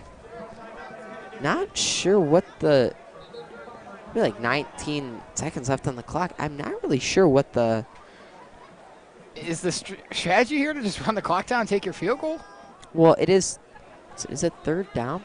Yeah, it's 3rd and 5. So okay, so you run one play, see if you could score, then take your field goal. I think that's fair. But now, about Pat, what happens if you run a play and you get inside the? Then it's decision-making time. Well, I mean, but the Bengals don't have a. They don't have any more timeouts now. That's what I'm saying. If you get the 1st down, but don't get a touch on, you stay in bounds. They're going to throw the ball for the end zone. If it's incomplete, clock stops. If it's caught, touchdown. God forbid you don't want something wonky to happen where it's true. Catch it close. It just seems like obviously you don't want to give Ignatius any time to have any shot at scoring, but be interested to see what kind of play they drop here. It'd be really nice to go up 14-0 at the end of the half. Absolutely. Because then you're kind of in the driver's seat. Right. But even 10-0 is not terrible. And this is probably the biggest play of the game here, Pat. Yes, it is so far. St. Ignatius student section getting loud. Iacampo in the shotgun.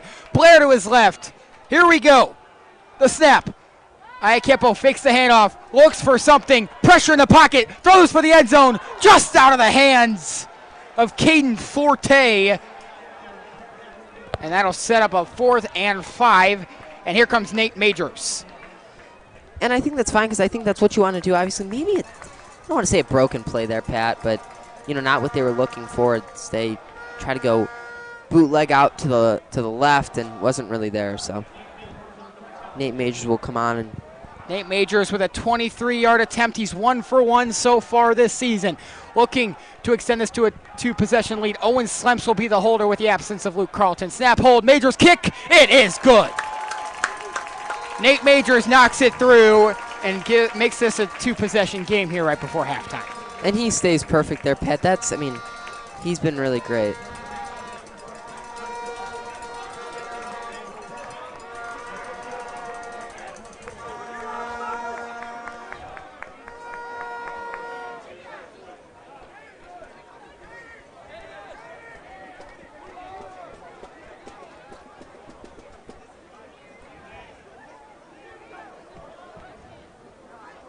So Ignatius will have 7 seconds to work with.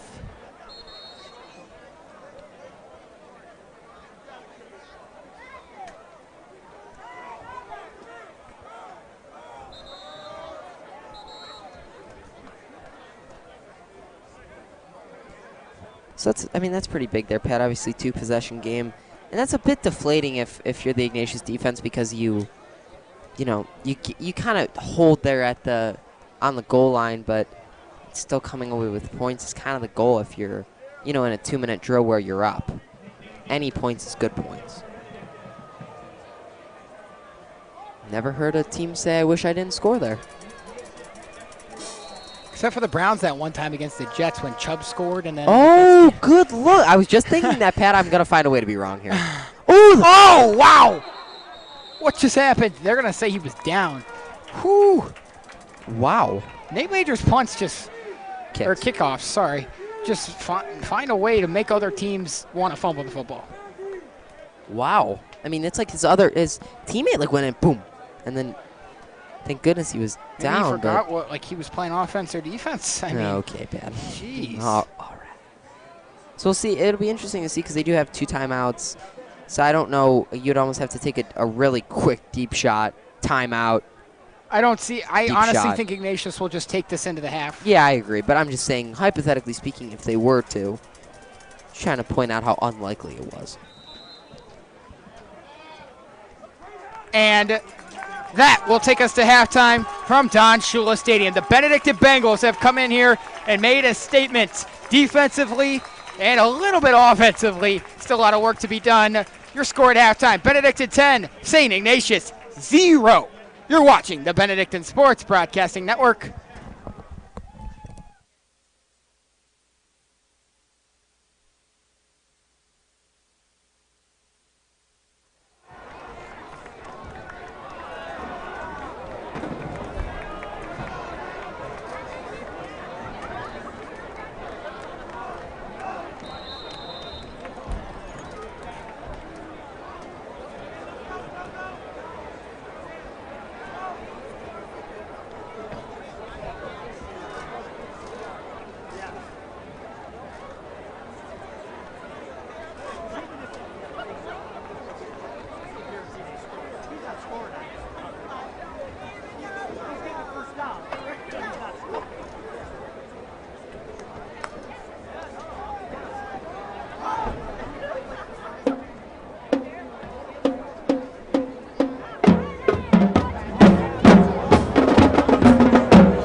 Mr. Worldwide, still flaming on number one hit.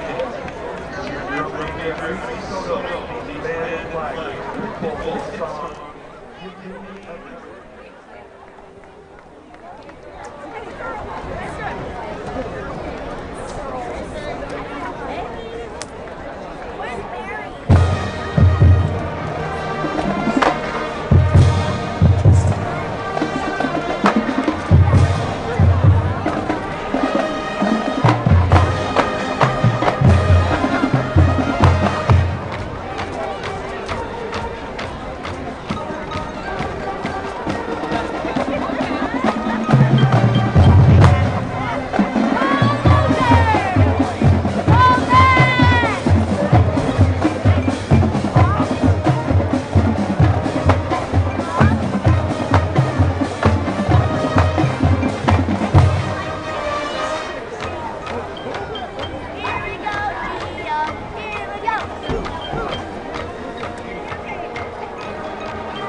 We welcome you back to Don Shula Stadium. Once again, alongside Luca Bucci, I'm Patrick Lloyd. Luca, we are witnessing the biggest game of the year right now. Yeah, I mean, obviously really, really closely matched. I mean, not really either team gaining a ton of momentum, but the momentum that has been in this game has swung to the Bengals side, and obviously 10-0 being able to score before half is huge. And, you know, I mean, obviously huge play to start the game, first play of the game, touchdown to Tremel Reese. But we haven't seen a ton after that. I mean, obviously the last drive they worked the ball down, but Spikes did a great job on that drive. Again, it's the fumbles and the penalties, and it's stunting the momentum. They play clean football. Offensively, they're moving the ball. It's when they get, you know, kind of sloppy that they're, you know, causing the turnovers, and they're giving the ball back, right back to Ignatius. Ignatius' offense has struggled to get really anything going. Yeah. That's thanks to this Bengals defense. Yeah. We mentioned it in the pregame. They've been so incredible. Sean O'Connell, Jonathan Spikes, Will Eschke, and the list goes on and on. This Bengals defense is the reason that this game is competitive. Last week's game is competitive. Yeah. They're keeping him in it. Yeah, for sure, Pat. I mean, and the defense, you know, we talked about it a little bit, but the defense is coming through. You know what I mean? Obviously, they're allowing a couple yards here and there, but they're coming through in the fourth downs, the third downs, and they're making huge plays. I mean, huge momentum swingers with TFLs, you know, just blown up plays, and that really shifts the momentum for a game, and it wins you football games, really. And it's huge to take a 2-possession lead now into the second half. Ignatius is going to start with the football as they're just now coming out onto the field. Yeah. This is, if the Bengals go on to win this game, it's a huge game, and you got to keep looking back at the contributions from the defense. Yeah, for sure, Pat. I mean, we haven't seen, you know, like the crazy turnovers that we've seen in the past, but we've seen them play really tough. They've responded to the run. They made really great adjustments. And that's why this Bengals defense has been so good is you know, the coaching and the adjustments that they've been able to make. But you got to hope that this Bengals offense can limit the turnovers, limit the penalties, and stay consistent here. Yeah. You'd love to keep scoring points and pull away from this Ignatius team. Yeah, I mean, they just got to stop shooting themselves in the foot, and there's no reason why they can't really put this game out of reach. You also have to just be a little concerned about the injuries. The Bengals the last 2 weeks, it's just so many guys going down. It's tough to see, and you got to hope that the big impact guys for Benedictine, as we take a look at some of the first half highlights here, and a little extracurricular there from Charmley. Get off my guy Tremel Reese, but a good first half from Benedictine. Yep. Still, you think it might have to be better to beat this good St. Ignatius team. Yeah, I just think that, you know, they really got to play clean football. Well, you know, when we see the Lou West game, then we see the NDCL game, it felt like they were really gelling, coming together, and playing clean football. You know, that's what we really haven't seen in the past couple weeks. We've seen very sloppy, undisciplined football, and that's really got to change. And like your point with the injuries, you really got to see if Antoine Smith comes back into the game. That's a really big piece that you're losing offensively and defensively. Yeah. And, you know, obviously questionable Cam Hale because he went down pretty hard kind of to end the half there, so I'm not really sure. But also, you know, a couple guys, Marquise Norman out because of transfer rules.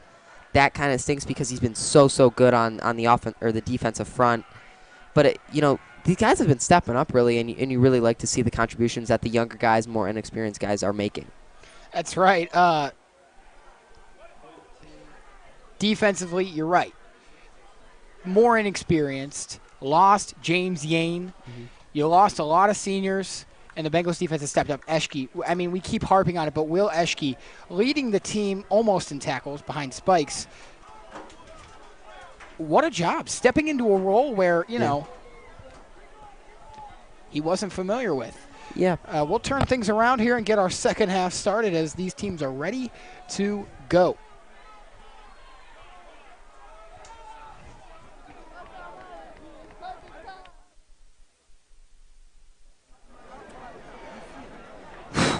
Toasty one up here tonight. A little bit, Not Pat. feeling like fall. No, not at all. It was 81 in the car on the way here. That is incredible. But you got to love it, Pat. Some shout-outs before we start this half. First of all, our scoreboard guy, my little brother Matthew Wood, it's his birthday today. Happy birthday, buddy. Shout out to him. Coach Ainsley Galamas watching at home. She's been asking for the shout-out, finally watching tonight. So, Coach G, shout out to you at home. Just a quick little shout out here. Shout out Mr. Shell. I know you're at home watching this. I know you didn't pop out. I know you're not grading my papers either. By the way, I heard he gave a double period 2 quiz. That's absolutely diabolical. Yeah. That's just not. Nah, that's not cool, man. And Not we got to give a shout out to Shane Hopkins. I know he's been watching. Obviously, we got some great guys taking his spot this year and getting, the job done as far as everything that Shane did as a team manager. Big shoes to fill. But shout out to Shane for watching. Aiden Haug's been asking for a shout out on the I think he was up on the here. broadcast. He was over he here, was man. in the booth recently. He must have gone back. Yeah, but he's been asking for the shout out. So, hey, how you doing, Aiden? I really like your Shador Sanders shirt. So that's all I gotta say. that is very random, but okay. Well, that's what he's wearing today. So. Oh, understood. Yeah. All right, 10-0 lead for Benedictine. They'll kick it off to St. Ignatius here to start this half.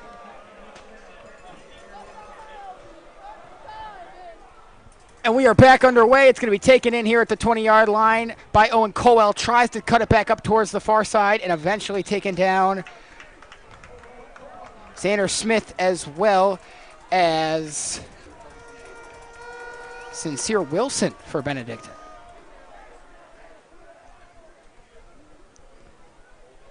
And there's our guy, Coach Goolsby, down there. Yeah. And we'll see what kind of adjustments St. Ignatius makes, because they really did try to push the ball down the field a ton with their offensive weapons, and they really didn't have a ton of success. I mean, still no points on the board for them, so we'll see what kind of adjustments they might make. They had a lot of success with Codwell on the ground, so.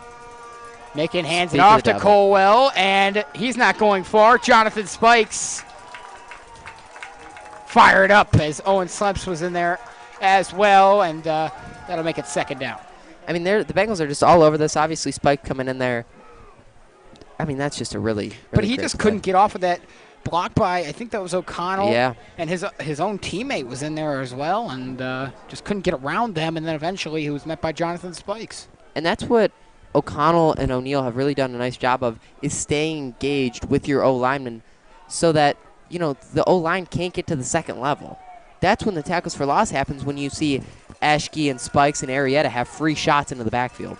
Mick in the shotgun on a 2nd and 10. He looks to throw, nowhere to go, rolls out of the pocket. Ashke's got him. Hit big by Will Ashke. Wow. That'll make it a 3rd and long after a loss of about 4 or 5 on the play. Will Eschke coming through, and that Benedictine defense. We keep reiterating, Luca, but it just needs to be said. Yeah. And, that's not a design blitz by Eschke right there. That's just pure instinct to know that the quarterback has a ton of room up in the pocket, and he just comes right at him, free shot at him, doesn't miss the tackle. That's a great job.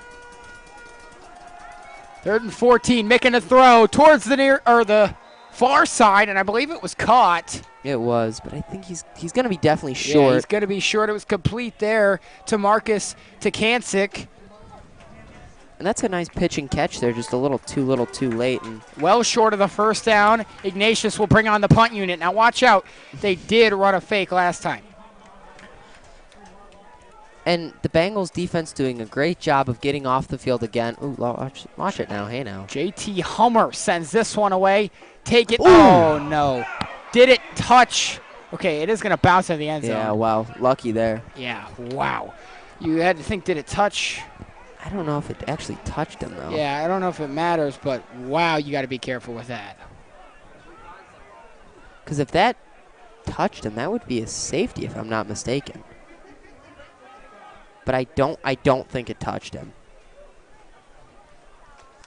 So I was gonna say. Yeah, they ruled it a touchback, so yeah. Bengals will start at the 20, but a scare there. Yeah. For sure. And we've seen a little bit of offense or special teams trouble for the Bengals so far today, and that's obviously not what you want to see. Competing against good teams. Good teams are going to take advantage of that.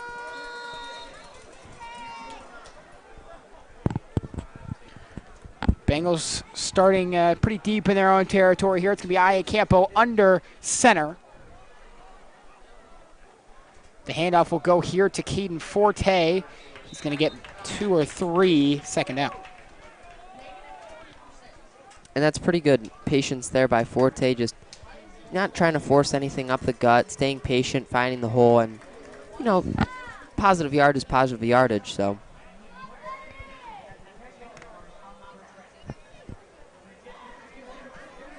And we didn't talk about this in the coming back from half, but Blair looks like he's going to be out for the remainder of this game. Obviously not in pads, and he's in crutches, so not a great sign for the Bengals backfield.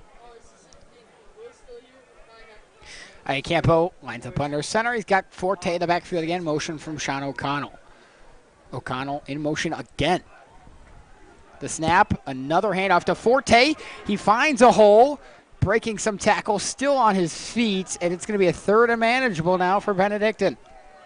Yeah. And that's a good run by him. Just kind of get it, you know, into third and manageable territory. But you got to think that you're going to see some Earl Jackson coming into the game here because that's right, because Blair's out. Because Blair is out, and if the Bengals want to continue to run the ball with a high workload, that's what you're going to have to do. But we haven't seen him in 2 games now, so I'm not sure what kind of, you know, it's obviously tough to come after not playing for 2 weeks. Iacampo under center. Forte in the backfield. 2 up top, 1 down low. Handoff to Caden Forte. Powering up the middle. Hit pretty quickly, but he probably got the first down. He did. Yep. Yes, he did. And that's a nice start to the drive. Very methodical there. Not trying to do too much. Caden Forte. Yeah.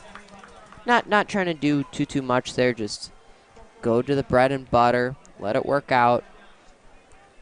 And that's, I mean, just got to get the drive going here. Couple first downs, and you feel the rhythm. Maybe let one loose with Gio. He's been able to throw the ball down the field today pretty well. I mean, don't get into, you know, don't get silly, stupid, aggressive. But I think that if you want to take a shot here, you probably could. Iacampo in the shotgun. Forte in the backfield. Forte out of the right of Iacampo. 2 wide receivers down low. 1 up top. Iacampo to throw on first down. Rolling towards the near side. Throws on the run. Just under the fingertips of Xander Smith. Second down. And Xander Smith has definitely been Iacampo's favorite target tonight. Yeah, for sure, Pat. And he's done a really nice job of catching pretty much everything that's come to him. Obviously, that throw a little bit low. But he's been very reliable. Kind of what we see out of Spikes where, you know, he's catching the ball. He's catching everything he's supposed to. And a couple that he's not.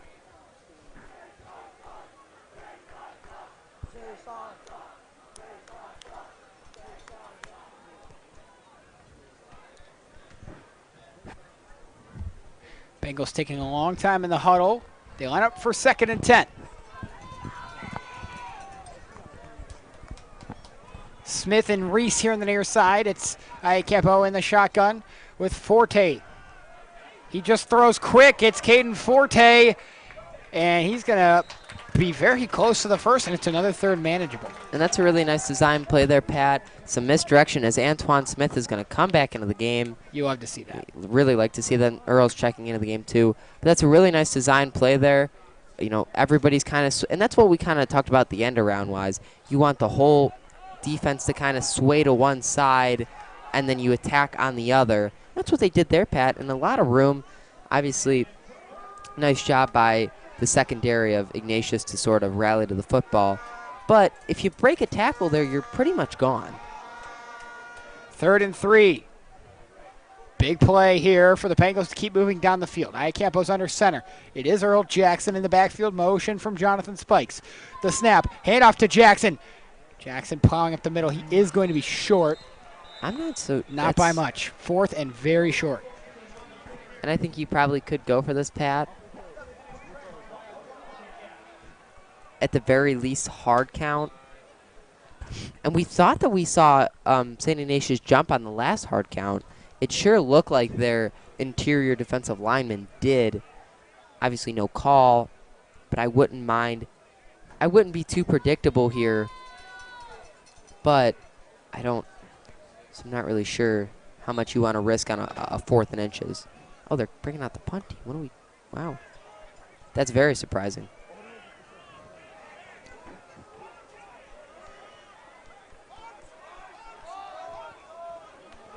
You wonder if the Bengals maybe have a fake of their own Maybe. in their bag of tricks. Possibly, Pat. Possibly. You never really know. Obviously, when we saw the kind of the trickery and the fake, we saw first try it out in the game and try to Right. hard count them. See, not seeing that today. So. Majors is going to punt, has plenty of time to do so. And taken in, a fair catch by Ignatius at the 31-yard line. I kind of could see the logic in that one, Pat, because you don't want to lose a lot of momentum.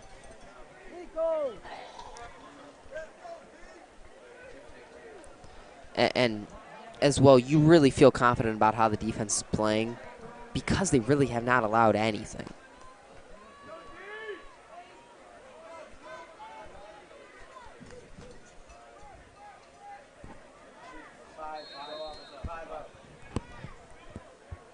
So I can't say I really mind that. Like, I don't really hate that decision.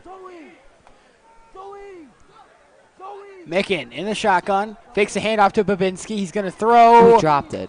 Incomplete. Intended for Trey Haddad. And if it looked like if Haddad hung on to that, he might have been gone.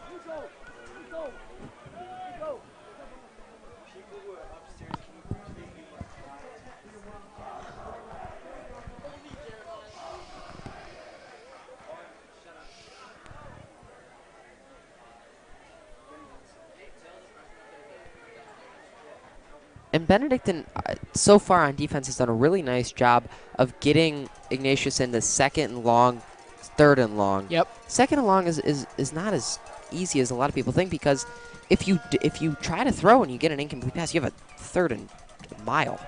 Micken, pressure, throws, incomplete. And there was just nobody there. Micken might have been looking for a lineman to make a nice little catch and run there, but now There's that going to sets be a up flag, a and third that's and 10. they're going to get that coach for coming out on the field, I think, Pat. Yeah, Spike's hyped up. As you see there, Yeah, this I think is they're gonna going to get push Ignatius back. a sideline infraction. I think they get a warning, do they not? Whatever you happened. Possibly. Yeah, I think they just get a warning this time, Pat. Or maybe they declined it. I don't know. 3rd and 10.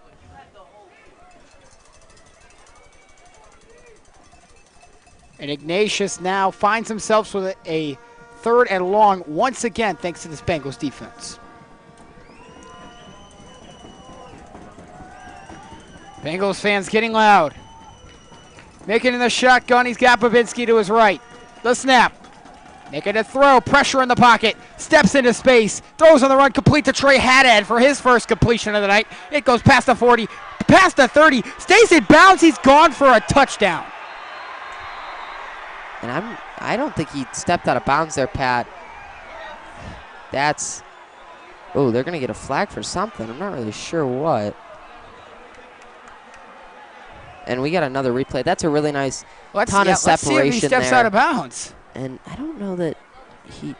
Oh, no, that's he really didn't. close. I don't think he did, Pat. But that's going to... I don't know what the flag was on, though. It's going to... Looks like it's going to be on St. Ignatius. Maybe they'll enforce it on the kick. Or on the kickoff, rather. Yep. That swings the momentum in this game quite a bit as Kyle Ritt comes on for the PAT attempt. A little bit of a mismatch there, maybe some confusion. I know the Bengals defense has one scheme where they pass off sort of the drag or dig concept. You know, they kind of pass it off to the other person, maybe some miscommunication because he was pretty open there. Snap, hold, PAT is good. We got a whole new ball game. Yeah, Pat. Well, I mean, we talked about this. Me and you obviously talked about this. It's not. Ooh, jeez. Our thing just fell down. Anywho. Yikes. We just lost a monitor out the window, but we got it. That's all right, I was worried about that happening. Everybody's okay. Fortunately, there was nobody sitting directly below us. That would have been bad news, Let's make Pat. sure this does not happen again.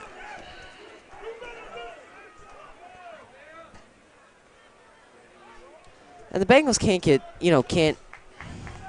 obviously a tough play there, but you got to keep firing. And we've kind of seen this a bit all season. I don't want to say all season, but we've seen this a good amount where Silent kind of gets dead at certain points of the game. And that's what, when we talk about, kind of staying up, that's what we mean.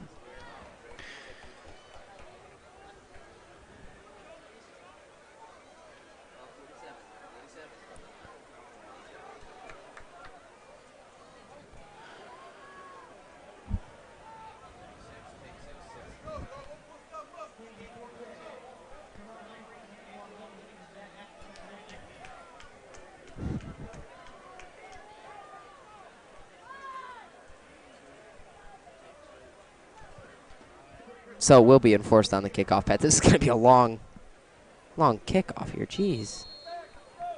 You love if the Bengals are able to respond here now. And you just continue to be concerned because the lack of offense is scary against some of these better teams. Yeah, for sure, Pat. I mean, they were moving the ball, but just, little bit of a, not a head scratcher, but kind of think maybe you should have went for it on that 4th down. Here's Tramel Reese. He tries to find a hole, and he gets all the way back to the 35-yard line. And you would hope this Bengals team kind of gets up a little bit, maybe gain some momentum. I think at the very least you have to take this down the field, get a field goal, make it a 2-score game again because, or not a 2-score game, you got to score a touchdown, make it a 2-score game. You got to put some points on the board here and, kind of put the pressure on St. Ignatius because right now it feels like a little bit the momentum is switching in their way, Tad.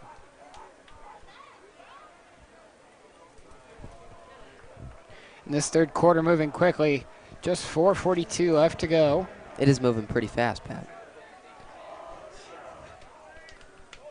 And really the one defensive mistake from the Bengals tonight results in a touchdown.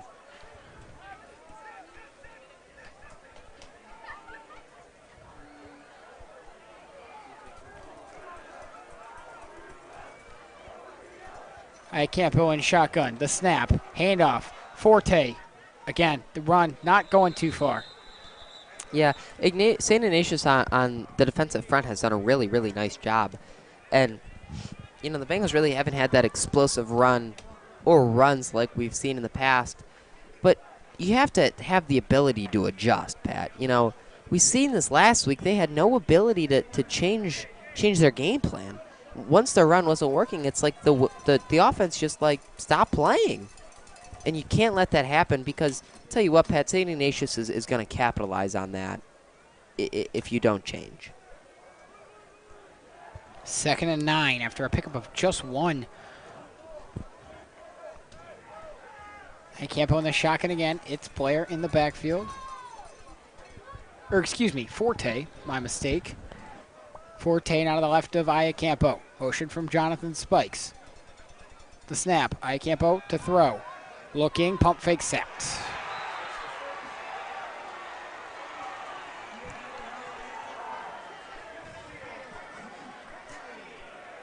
And there was just a deep route concept where they had all the guys going 20 yards and further, and they really didn't have, any support up front. Obviously, got to get your running back to help in the pass protection a little bit. And that's huge for Quinn Kennedy, too, because he's dropped 2 huge balls in this game.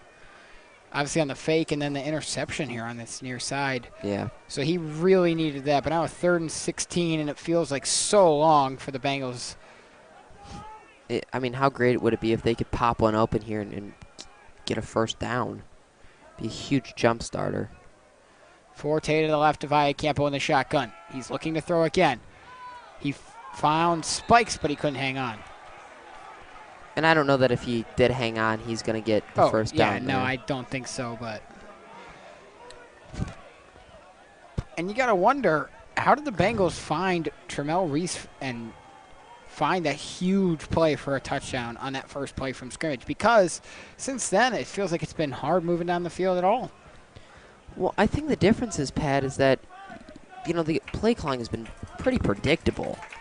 I mean, for the most part, it's been run on first down, deep shot second down, and then third down, you're kind of scrambling to recover from a miscue on second down. That's just kind of what it's been. Majors punts, a good one. Taken in here, and Ignatius finds a hole. They break free towards the near side. And that is a return that just really can't happen. And all night long, the returns for Billy Cole have been really good for Ignatius. Yeah, and there's a bunch of flags right now on both sides of on the field. On one by the JCU logo and one near side near the 50 marker. So, not exactly sure what the flags are. Possibly a holding. Not really sure. Maybe some extracurriculars after the play on the near side.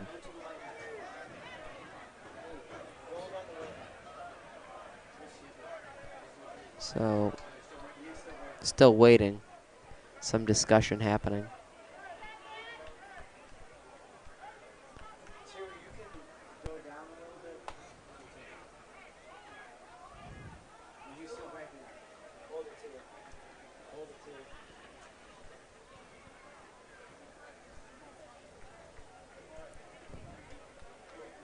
So I think we're about to get the call here. Jeez, this is really taking forever.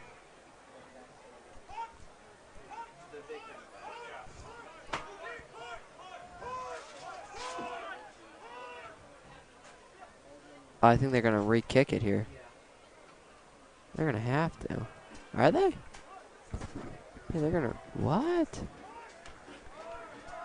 Yeah, this is... They still haven't delivered a call.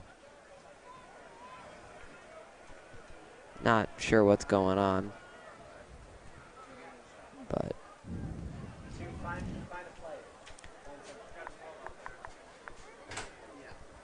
Cue the Jeopardy music up, Pat. I Jeez, know. this is taking like... Feels like years. Not exactly... And they still... Can we get a call? They're fumbling around with the flag now. Offsetting penalties. Holding on Ignatius. But so they're not going to re-kick it. No. Okay, there we go. Defense now. Okay. We have it all set. So is it?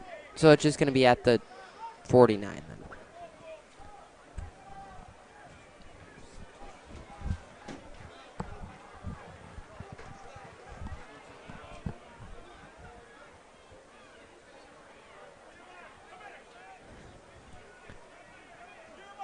So that's going to be at the 39. So after all the confusion, we finally got a... There we go.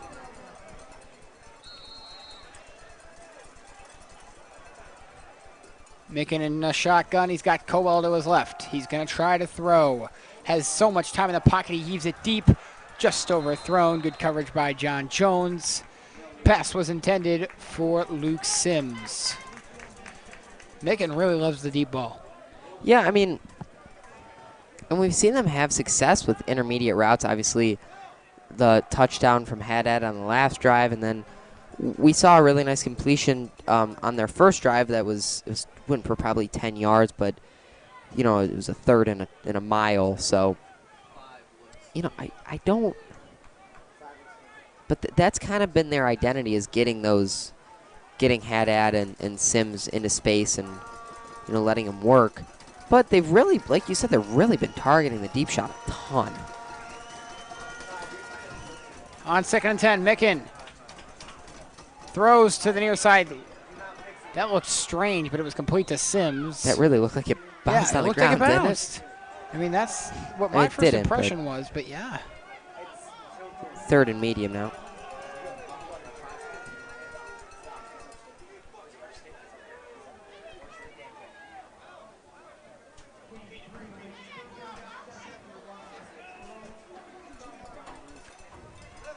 Third and 7.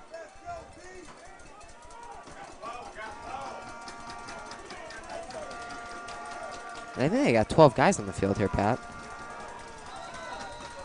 Yeah, Bengals are going to have to take a timeout. Yeah, there they it got is. 12 guys on the field. And we heard it here first. Get the coaches to our left. Good save there. And a timeout taken by Benedictine. That's their first. They have 2 remaining. Ignatius with all 3. Sign up for Bengal for a day. Yeah. Shadow Days now available. Luca, I heard we got a ton of kids coming in next Monday and Tuesday. I did hear that too, Pat. Record-breaking numbers for Bengal for a day. So you can join all the fun. You can sign up now for Shadow Days, HSPT prep courses, and the HSPT test itself. For more information, visit cbhs.edu/admissions. It's a good time, Pat. It's a good time.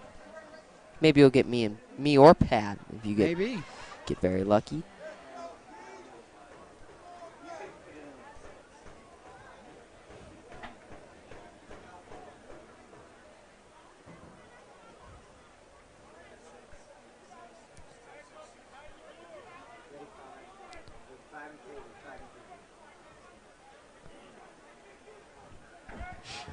Yeah, looking at the comments, we thought it hit the ground too. I don't Yeah, think definitely, it did. I thought it did. It sure looked like it.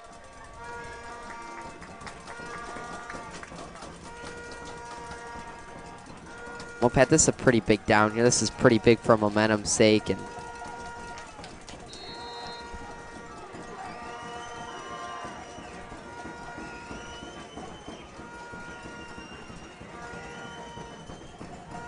The snap, making a throw on 3rd and 7. He's got a guy wide open. It's Luke Sims. First down, Ignatius.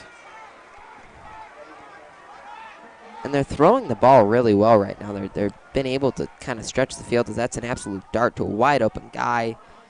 And kind of got lucky there, because if he doesn't get tripped up, then he's gone.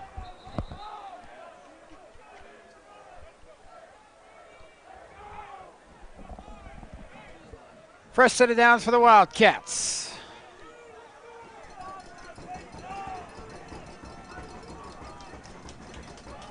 Making in a shotgun, Colwell to his right. The snap. Pitch back. And they're going to heave it here. Pick by Kellen Donnelly. Wow. What a catch.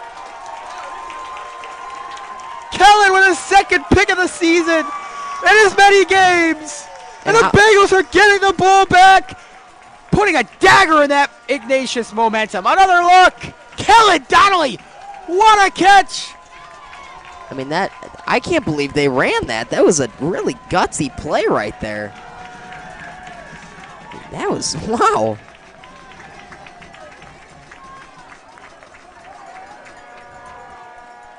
And way to get off the field right there. You got to get off the field at any means necessary. And if it means doing that, so be it. Bengals will be pinned deep here, but what a catch, what a play. Kellen Donnelly. Way to be. And boy, has he really made an impact on the past 2 football games. I can't put in the shotgun with Blair in the backfield. Motion here from O'Connell. The snap. Another run. Forte. Again, not going too far. The run game, a little shaky tonight, and it's been tough getting past this really good Ignatius line. Well, it's going to be the Bengals' ability to adjust to the tough sledding up front if they're going to win this football game. I mean, they've got to be able to create looks to where you're doing misdirection or not being. I mean, Pat, let's be honest here. It's been very, very predictable so far the second half of it with regard to the offensive play call. And Ignatius is ready for it. We heard it last week. Lake Catholic was able to guess almost all the plays that Benedictine was about to run. I can't put in the shotgun. Blair to his right. He's going to hand it off to, that's Forte. My apologies. Keep doing that. He picked up some yardage towards the outside. It's going to be holding on the Bengals there on the outside. So that just, I mean, again, with a great run there, and it's going to be called back.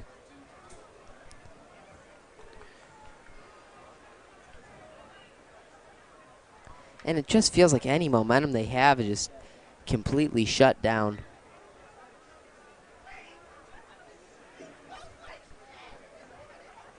Okay. A little bit of a hot mic there.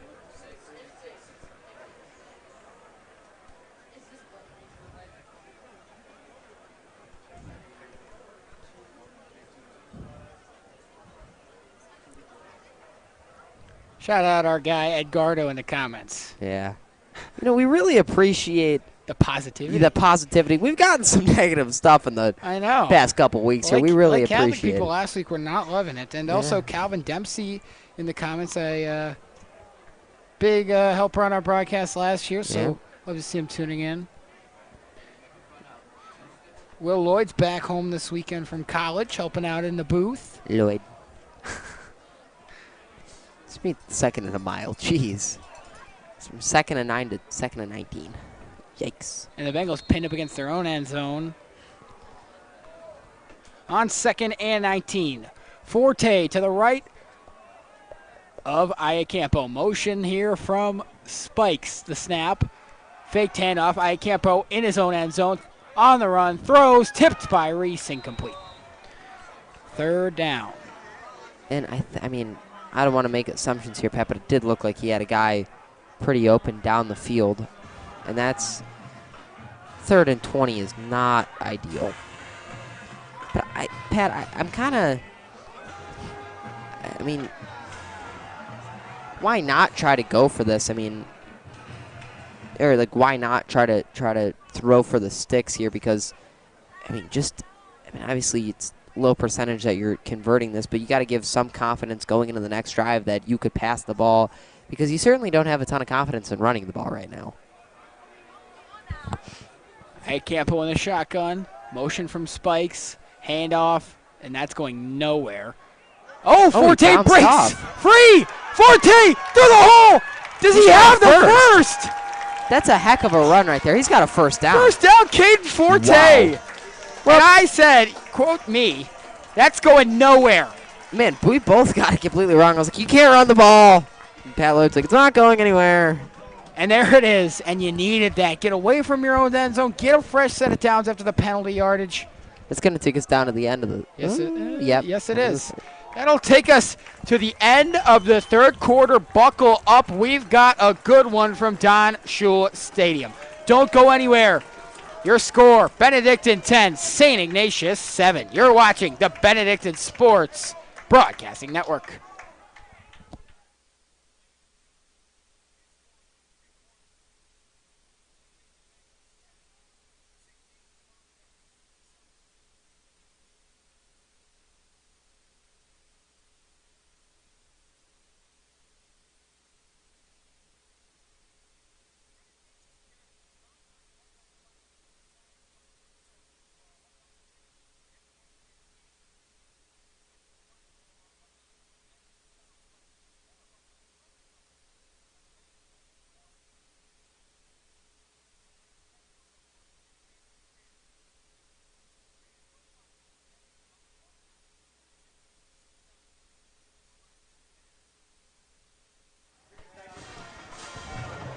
Welcome back to Don Shula Stadium once again. My name is Patrick Lloyd. I'm joined tonight by Luca Bucci.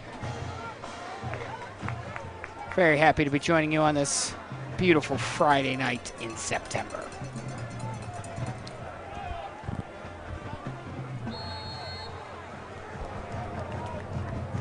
Start of the 4th quarter from John Carroll. Benedictine leads by just 3, and this has been an absolute battle in the trenches, just as we expected. Iacampo lines up under center here to start the 4th quarter. Motion by Pat Shea. It's going to be a handoff, and Forte's tripped up loss of a decent amount there.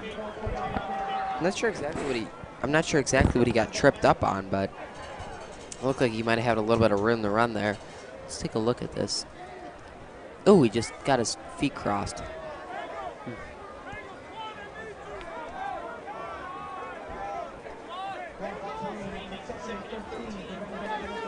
Seeing a lot of James Jackson so far in this second half, obviously. With Antoine Smith going down in this game, you got to find a guy who's sort of not going to replace him, but sort of be in his spot for the majority of the remainder of this game. Sets up a 2nd and 13. And we have a whistle, a timeout taken by Benedictine. Boy, you better hope that these timeouts don't come, or this game doesn't come down to the wire and you need those timeouts. Yeah, that's why I would always be kind of hesitant to spend those timeouts, because you never know what's going to happen. You know, come with 2 minutes left and you have a 80-yard drive and you're going to have to use one of them. But, Pat, I think you should tell us about a basketball camp or whatever you want. I'm going to. All right. You predicted me there. Join Coach Winston Gray's new head coach and his staff for the Bengals basketball fall training camp. This camp is for grades 5 through 8 and will take place inside Truman Memorial Fieldhouse on October 20th and 21st from 6 to 7:30 p.m. For more information on how to register, visit cbhs.edu/camps.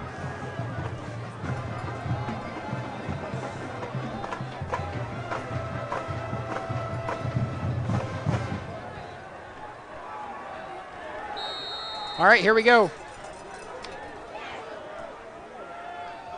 2nd and 13. Campo in the shotgun. All alone in the backfield. Pressure, just has to throw it out of there. Almost picked by Kennedy. And wow, it's been tough for this Bengals offense.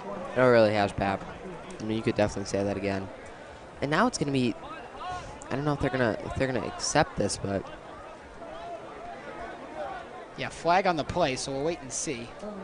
I believe they are going to accept this penalty and just push him back, maybe. Or I wouldn't accept this, because then you have a 3rd and long, giving them 2 shots essentially at it. But I'm not down there. I'm standing up here with you, Pat. So what do I know? 2nd and 23.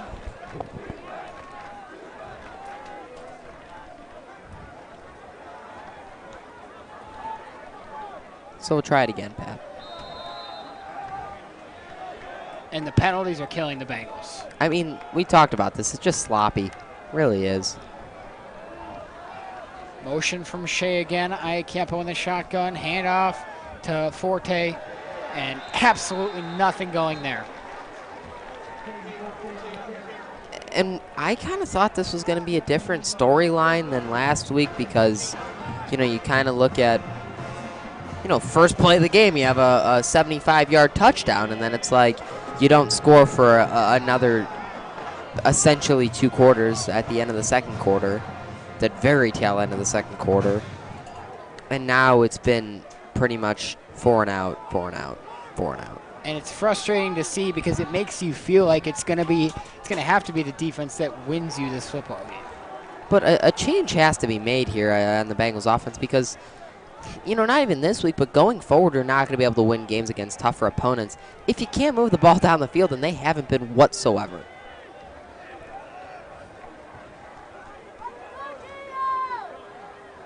Another run with Forte. Not much going once again. But now Nate Majors is going to be pinned back, and it feels as if Ignatius is going to have great starting field position now, no matter what you do.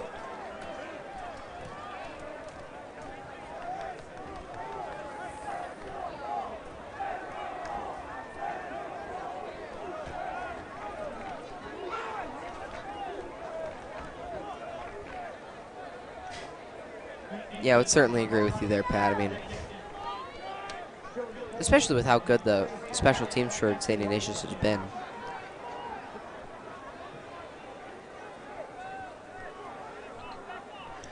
At least this week, they've stayed off of Majors. Last week, it felt like Majors almost had it blocked a couple times.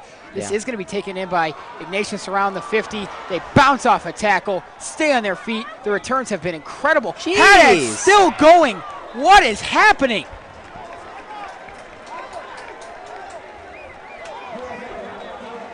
I mean, that might have been 4 missed tackles there, Pat, all right? I Well, mean, let's count them right here. 1.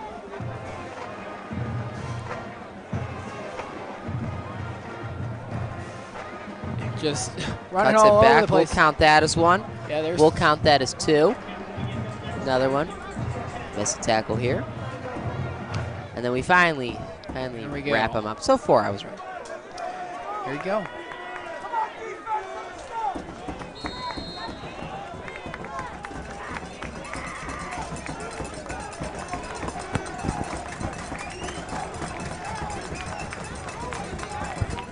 Ignatius starting in Bengals territory. Making trouble with the snap and a big hit from Jonathan Spikes. That ball was almost fumbled. Micken handed it off to Bobinski, but it was flying around, and Spikes met him there immediately. And that would have been so huge if Benedictine was able to capitalize on that the mishandle, maybe get a fumble there, but we will take the tackle for loss any day.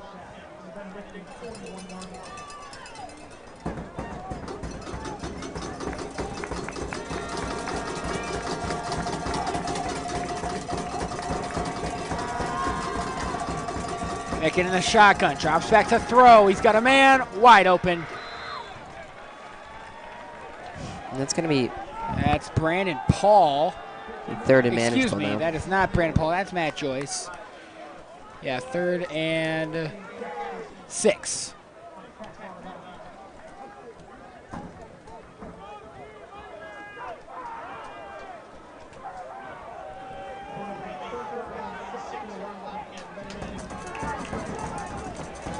Well, you feel like you got to get a stop. Micken in the shotgun, Colwell to his right. The snap, making a throw. Has a man, it's caught. And that should be enough to get them the first down with Luke Sims. I'm not so sure, Pat. That looks really, really close. Yeah, no, they're going to mark him just short. Decision time for Ignatius. I have no doubt that they'll go for this. Yeah. I think you're absolutely right. I don't think there's a... Oh, no, they're going to give him the first. Oh, all right, there it is.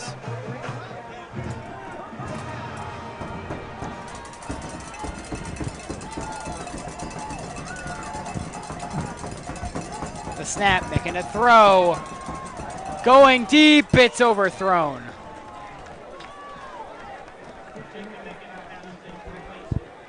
And even on that play, it seems like he got a ton of separation.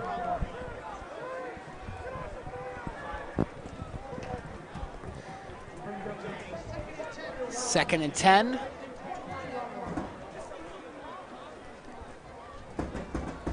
And Donnelly's pick was so electric.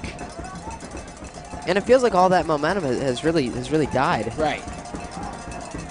Shotgun again. Micken will throw again. Rolling towards the near side. Throws. It's overthrown, intended for Haddad. Haddad was wide open. That was almost devastating for Benedictine. And I don't want to say they're getting lucky here, but 2 wide receivers with some separation, and you know, obviously overthrown, maybe just getting a little anxious. I really don't know, but jeez.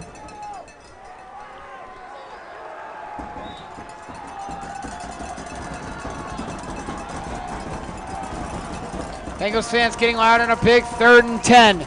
Gotta get a stop. Micken in the shotgun to throw again. Rolling out. Bengals chasing him down. He throws.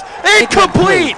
John Jones makes up for any lapses defensively with the biggest play so far for the Bengals defense. And that's pretty big there, Pat. And I don't know that they can. I mean, obviously we don't know what they're.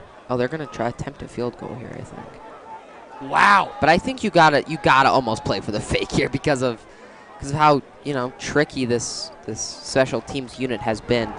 So I think you definitely have to prepare for that. A 46-yard field goal attempt with Griffin Roberts, the junior. Snap, hold, kick is up. It is gonna be short. No good. And boy, did that feel big. And the Bengals fans can exhale for just a second. But it's, I mean, I don't know how many times I could say it, Pat. You gotta put points on the board here because a field goal, if they score a field goal, it almost feels like they're guaranteed to score more. Like, you know, I mean, with the way the Bengals offense is moving, it doesn't feel like they could respond to any sort of points that Ignatius might put up. But the defense, again, has done a really, really great job. lot of uncertainty in this game. Still a lot to figure out.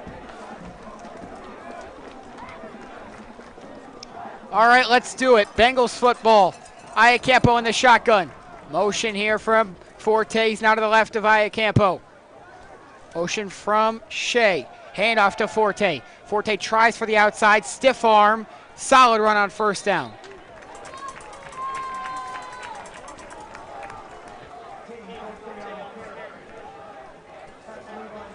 Another look at that here. Just a really nice stiff arm there on Jayshon Thomas. Picking up some crucial extra yardage. What, they give him 1 yard? I don't know about that spot, Pat. That is insane. That was not a 1 yard run. They gave him 2, don't worry. According to the scoreboard, I'm looking at the chains. That's not 2 yards.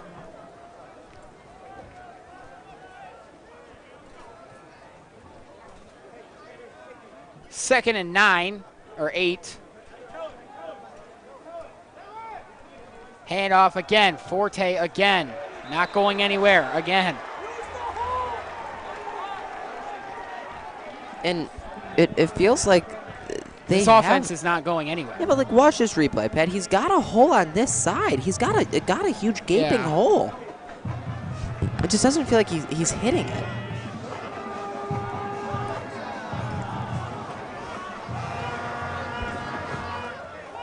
Third and 8. I mean, up front, the Bengals are not, the offensive line is not playing that bad to where it's, I mean, it feels like there's definitely room for him to run.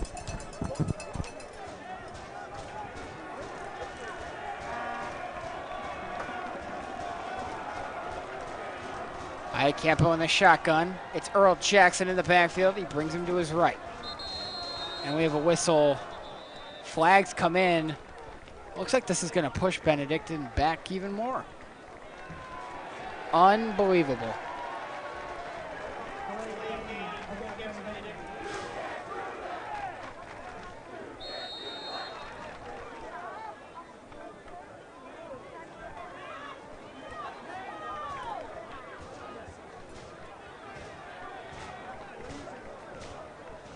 And it just kind of feels like the same story.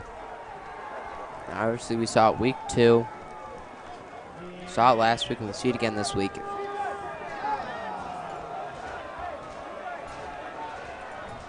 Third and 13. Iacampo in the shotgun motion here from Jonathan Spikes. We have whistles. Flags again. I think Bengals are going back even further. What is going on?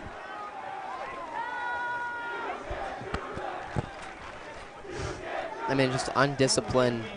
And I know we're in the lead right now, but wow, Luca does not feel that way. No, it doesn't at all. It really doesn't. It feels like all the momentum is in St. Ignatius' favor, and I mean that's what happens when you. I mean, going into halftime 10-0, you always kind of think about it. If we replicate what we did in the first half, 20-0. That's a good win. But I mean, there has been 0 offense, and 0 is an understatement. Third and 18. Iacampo hands it off. A nice run, big hit on Earl Jackson. Bengals will be forced to punt again. At this point, you just need your defense to somehow figure out how to stop Ignatius for the next 6 minutes and 20 seconds. I mean, you got to start thinking if you're Benedictine. I mean, this is like offensively, it's been a nightmare, and then defensively, it's been fantastic. Same thing as last week. But, I mean, I don't know what. Nate Major's certainly getting his reps in as Cole will try and take it the other way towards the outside. He has a hole. Another incredible return for Ignatius. And he's still on his feet. Somehow inside the 10. First and goal for St. Ignatius. And if you're Benedictine, that is just about the last thing you want.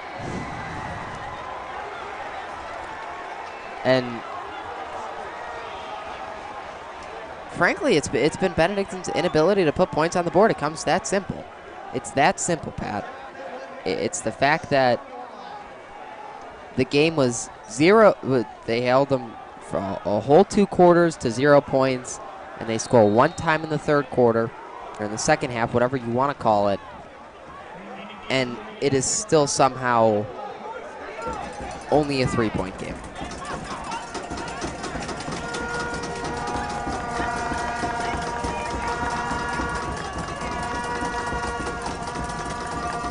Micken to throw. He goes the near side, and it's dropped. Intended there for Trey Haddad. 2nd and goal.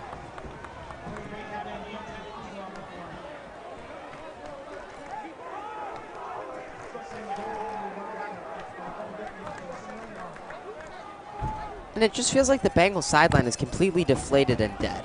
Obviously, you see Max Lozier, team captain, trying to rally the troops a little bit. But you got to understand why that's the case.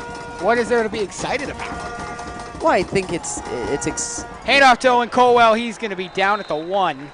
Pat, I think it's exciting that you're competing in a football game against a team, a team that you came in here and looking to stun. I know it doesn't feel like it, but you're winning. You know what I mean? You have to play with some enthusiasm and some intensity. The fact you play like you're winning this football game. A QB sneak is not going to get there. 4th and goal. Now it's decision time for St. Ignatius. Do they try their field goal? Definitely have to go for this, especially with how little they have to go. Oh, wow. But this is, Pat, this is what you got to get excited about. Ignatius is going to take a timeout. Talk this one over. That's probably the right decision. But, I mean, you gotta have some enthusiasm about the fact that the game is on the line. I mean, regardless of how the offense is played, the defense has kept you in it. And frankly, the defense is winning this ball game for you. I just don't know how much longer you could sustain the defense having spectacular performances like this and the offense being, and it's not even like you got point to one person. It just feels like they can't get anything going from head to toe.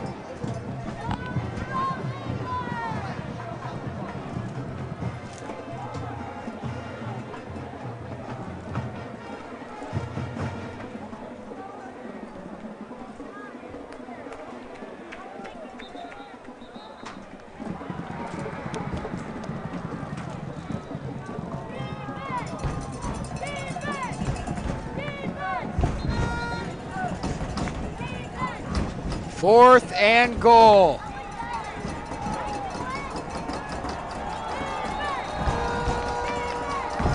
This place is rocking.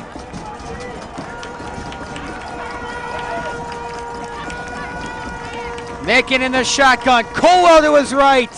The snap. Fake handoff to throw. Incomplete! There's going to be a flag.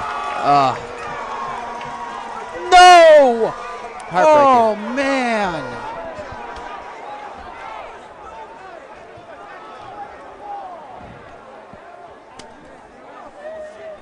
I might like to see a replay on that, Pat.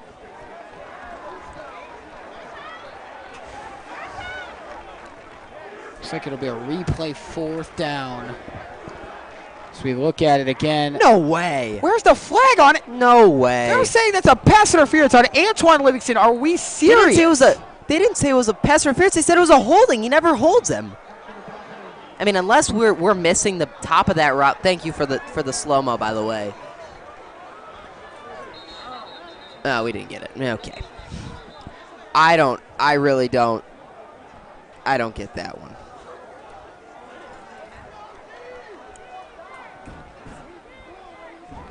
And we apologize for having some technical difficulties here. Okay, no, replay's on air or something. So we try to fix these technical difficulties. We apologize.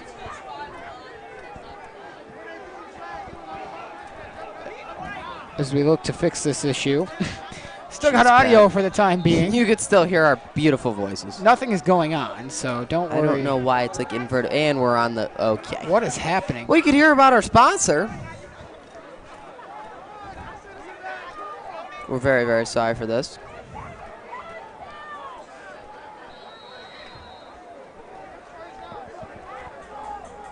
Nothing is currently happening, but... Yeah, we're still, oh, there we go. Okay, it looks like we're back. There we go. Okay, we're back. Oh, thank goodness. I don't even know how that happened. I know our equipment pretty well, and that is not something that's ever I've seen, but that's fine. Here we go. 4th and goal. Excuse me, 1st and goal. Okay, they did give him an automatic first down. Handoff, Colwell, touchdown, Ignatius.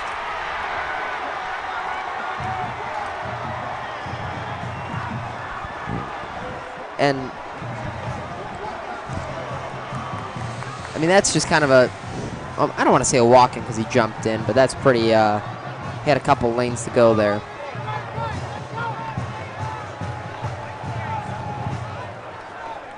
Well, Pat, it all comes down to the offense, and that's what you were trying to avoid.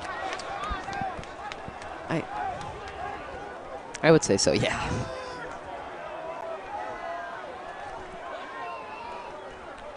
PAT is good. And there's going to be a flag. Not sure what that's. If that's on Benedictine, that'll be ridiculous.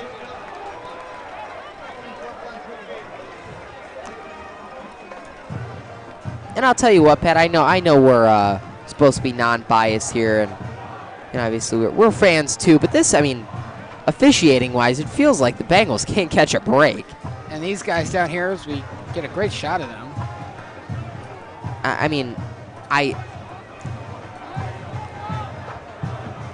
think if you're going to call anything down there, you got to call pass interference because that was not a holding whatsoever. I mean, we didn't see the beginning of that route, but that was well within 5 yards, and that was not nowhere near a tug. And I don't know that he even, aside from trying to make a play on the ball, it did not look like he was holding him. And, you know, just a ton not going right for Benedictine right now.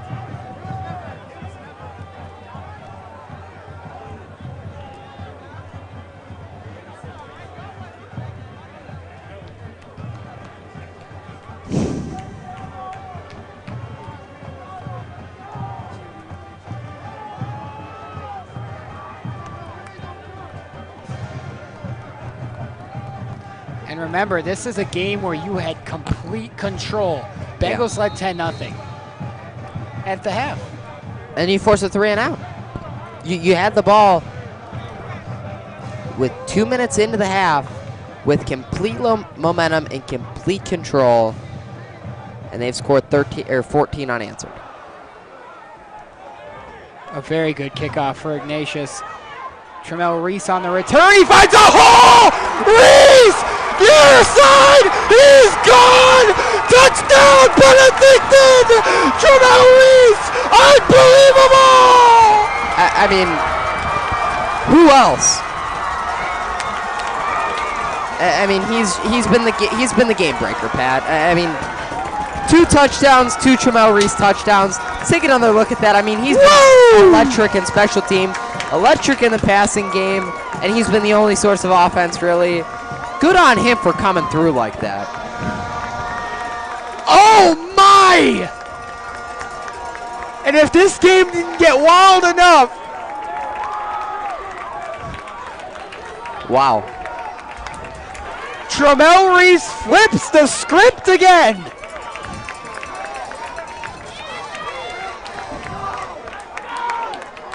I mean, without a doubt, he has to be the player of the game. I mean, no contest. And Major's kick is blocked. So that kind of changes things a little bit now, Pat, because now they could essentially take the lead with a field goal. Win with a field goal. That's not great.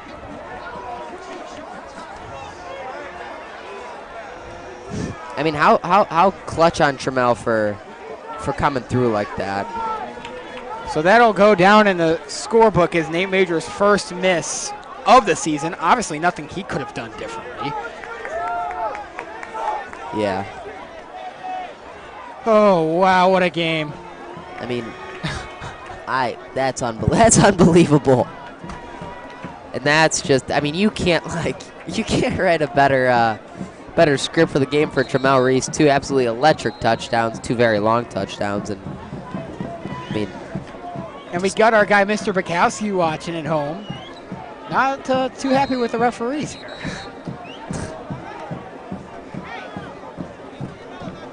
Although what a turn of events right there. And we've got hundreds of people watching. This is really something here, Pat. Yeah, really this is getting up to maybe Padua playoff numbers. Not quite, but almost. Well, Pat, I'll tell you what. That's a heck of a turn of events. And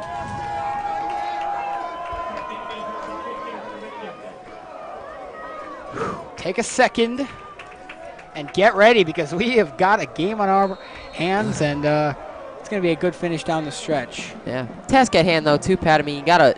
Ooh. That's a nice kickoff by Majors. Ignatius has trouble with it. Bengals have got to get him down. And wow. They're forced to go out of bounds there with Billy Cole very deep in their own territory. Here we go. Bengals defense with a chance to make up for any mistakes with this right here. And the Bengals sideline really has to get going. I mean, you just kind of look down. It just kind of feels a little dead. And hey, Jerome Baker. Yeah. I mean, gotta come away with the stop here. Gotta come away with the stop. Can't even allow 3 points. A long way to go for Ignatius. There is time. They have 2 timeouts. Here we go. Bicken in the shotgun.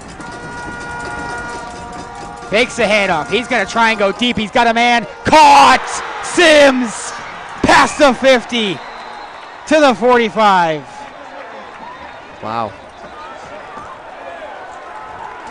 Is there going to be There's a flag! Illegal man downfield. Yeah. Bring it all the way back. All right. And now it kind of feels like things are going the Bengals' way a little bit here, you know? Oh, man. And there's a guy, oh, never mind. Just when I speak, there's a Bengal down on the field, and that's Tremel Reese, I believe. Oh, man. He's sitting up. Cramp, possibly.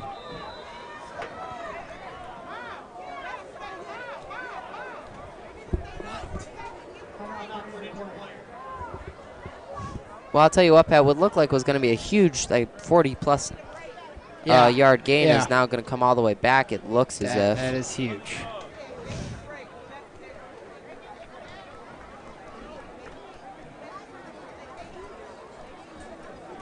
Tremel Reese with the biggest play of the season.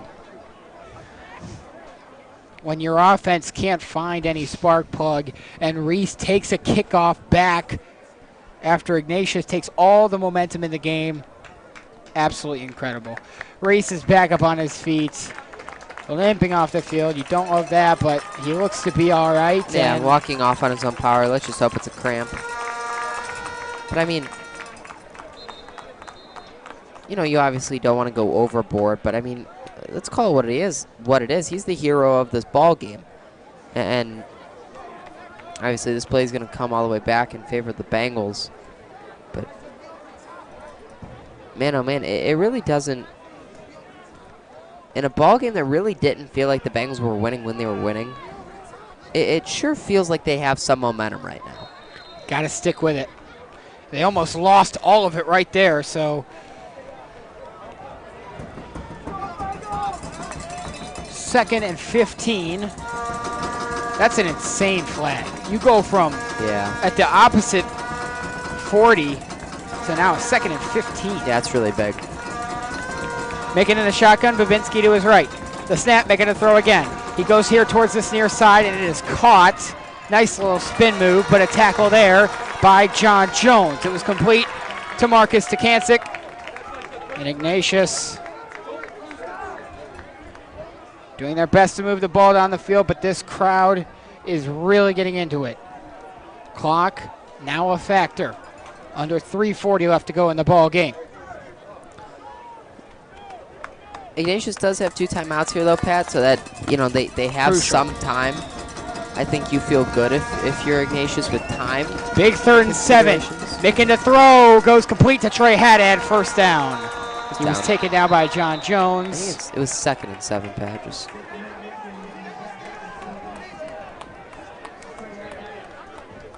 it 3rd?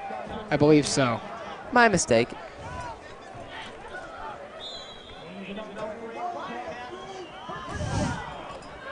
Nonetheless, a big conversion there. Yeah.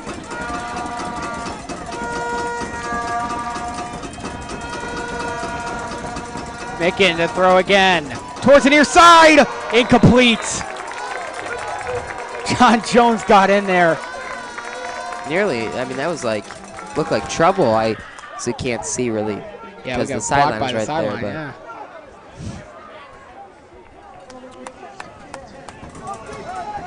And you got to think this is somewhat of a signature moment if you're Benedictine here. To come away with this, all things considering, for the defense to put up a stop right here would be huge. Making the shotgun again. He's got Babinski to his left. The snap, making a throw. Nowhere to go. Pressure in the pocket. Towards the near side. He's got a man. It's Haddad wide open. Caught. Unbelievable. I mean, that just can't happen. There might be some illegal touching there, Pat, because he went out of bounds. I think he went out of bounds here, Pat. He went out of bounds first. Yes! That's going to come all the way back again. Unbelievable! How lucky is that? I mean, jeez.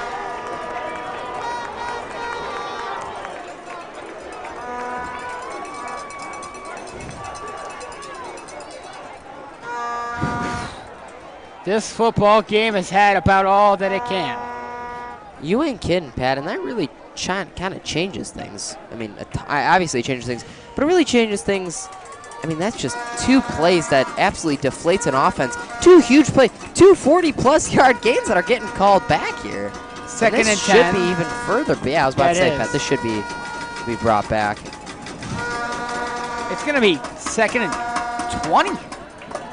Yeah, it should be. Legal touching. And 2 huge flags, 2 huge momentum swingers. Yeah. Here we go, making it in the shotgun. Colwell now to his left. Rolling all the way out, making a throw. Pressure in the pocket, just gets it out. Overthrown to Trey Haddad. And now it's 3rd and 20.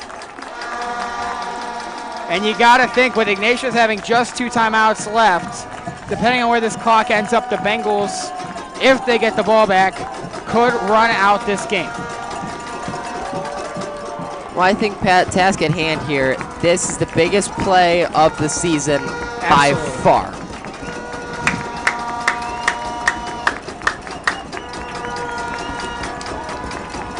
Here we go. Huge play, huge play. John Jones checks back into the game here.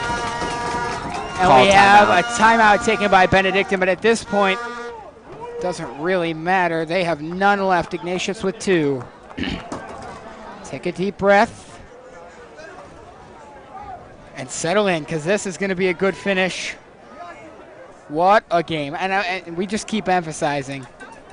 I mean, how crazy the complexion of this game really is it's pretty absurd when you think about it. I mean, obviously, looked like Ignatius was going to steal this one, and looked like Ignatius was going to steal this one for sure. And then, you know, obviously the huge return by Reese changes the whole game. 2 absolute, huge chunk plays down the field for Ignatius to their 2 best weapons on offense. Both gets called back for illegal touching. Well, yeah, illegal touching and then illegal man downfield. And instead of, I mean, them in the red zone, they have a 3rd and 20 at their own, 17 or whatever it might, 17. So, I mean, that's just, you really couldn't draw up a better script. And Pat, I think this whole stadium is on edge here. All right, let's do it. 3rd and 20.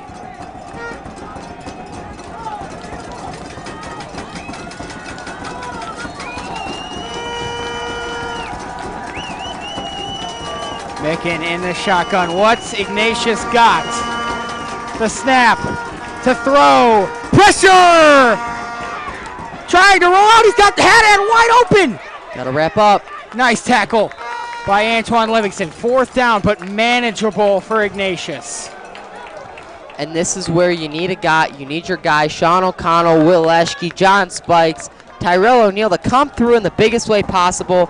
Get a sack, get a tackle for loss, something, and end this ball game. Or at least put something in it to where Benedictine has a momentum, because right now this is a 4th and very short, and if they get this, this will be very tough.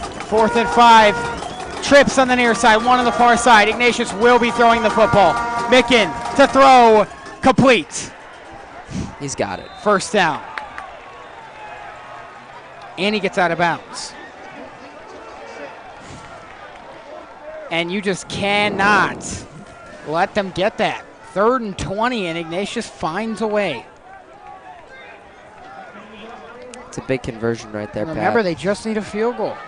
Yeah, and time really is not a factor for them with those 2 timeouts. Plenty of time. Making to throw again. Pressure in the pocket. Goes to again. Wide open. This time it's to Kancic. And another nice little pickup. And Ignatius just keeps picking up yardage. This is actually the exact opposite of what the Bengals offense has been doing tonight. Yeah. And the sideline for Benedictine has to get going here. I mean, only a select amount of people are really getting it here.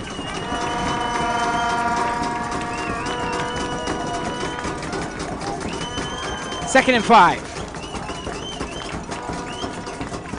The snap, making to throw again. Pressure in the pocket. He falls down. That is huge. Yep. And another huge play now. I think it was Earl Jackson in there. We'll look at it again. It was Earl Jackson. Tyrell O'Neal was definitely in there. Oh yeah, He's got O'Neal him there. almost stripped it free. That would have been Yeah, huge. so O'Neal just got the arm on him. O'Neal almost with a strip sack, and that would have been crucial. But now, another 3rd and long. It'll be 3rd and 14. I believe a timeout was taken by Ignatius. Or sorry, no, injured player on the field. Yeah. And this is another Bengal.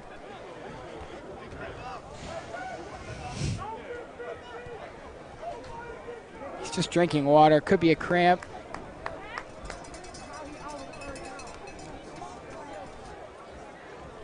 And I'm having a hard time telling who that is. I believe it's Antoine Livingston, number 7. Yeah, I do. Yeah, that's a good guess.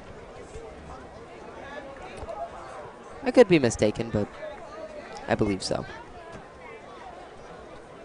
Obviously, Pat, 4-down territory because of, the situation in this game. But you can't let Ignatius get another chunk play like they did on the last 4th and very long. Because obviously you're trying not to let a huge play happen. So you're gonna play a little bit with a little bit of a cushion. And that leaves a ton of room for 5-yard digs and out routes and just kind of sit routes, and just very tough for the defense here. They're signaling for the clock to run. Still finally now going. Making a throw on 3rd and 14. Heaves it deep. He's got Haddad overthrown. 4th and 14. One play will decide this game right here. Oh, Pat, what are they going to do? Biggest play of the game.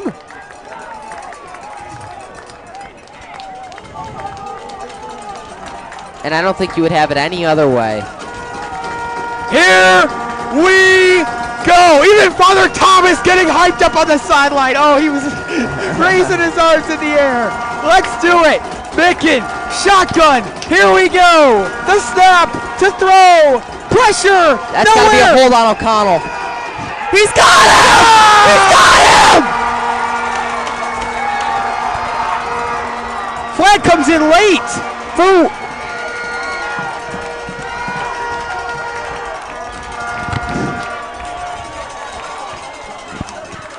There is no... this is ridiculous now, Pat. That's a heck of a play. And excuse us, I don't even know who's in there. I think it was Earl Jackson. It was Earl Jackson. What is the flag on?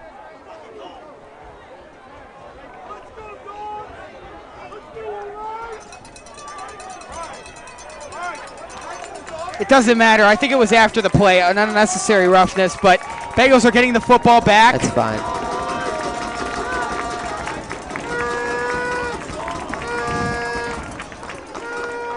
I mean, Earl Jackson, we haven't seen a ton of him in the run game lately, and boy does he come up. Biggest play of the season, and boy, he comes up clutch right there. And that, I mean, obviously it's not over. But the Bengals are already in field goal range for the most part. Yeah, they do have 2 timeouts, and with the way this running game has been going, it does, I mean, and it's almost your guessing run here, too. They're going to run it with Corday Blair, is that? No. No, Blair's on the sideline, Pat. Oh, I'm sorry. I saw the side of the number 20. I thought it was 21. My mistake again. I've done that quite a few times tonight. I apologize. Caden Forte. No call their first one, or the second one. Yeah, second timeout taken by Ignatius. They have 1 left, 1:12 to go. And you just have to hold on for dear life.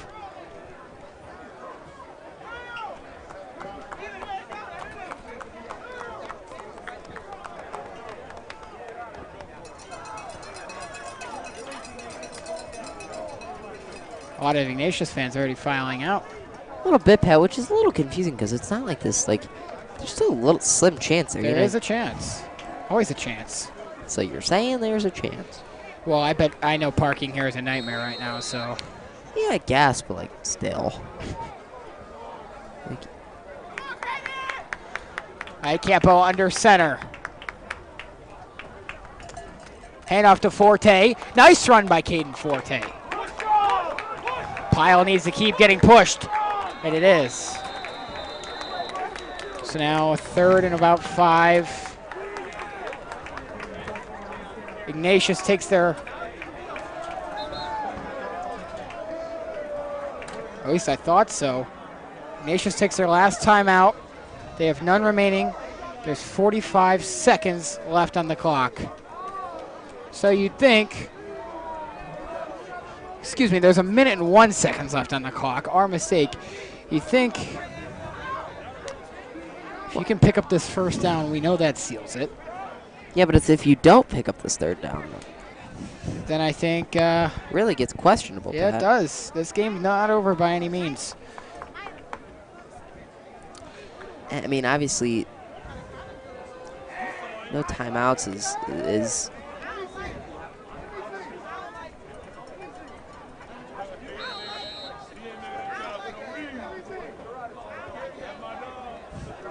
obviously you'd like another touchdown here, Pat, but you can't get too aggressive. I wouldn't throw it here. The snap and a handoff to Caden Forte, not going anywhere. So now this sets up an interesting play. Yeah, for sure, Pat.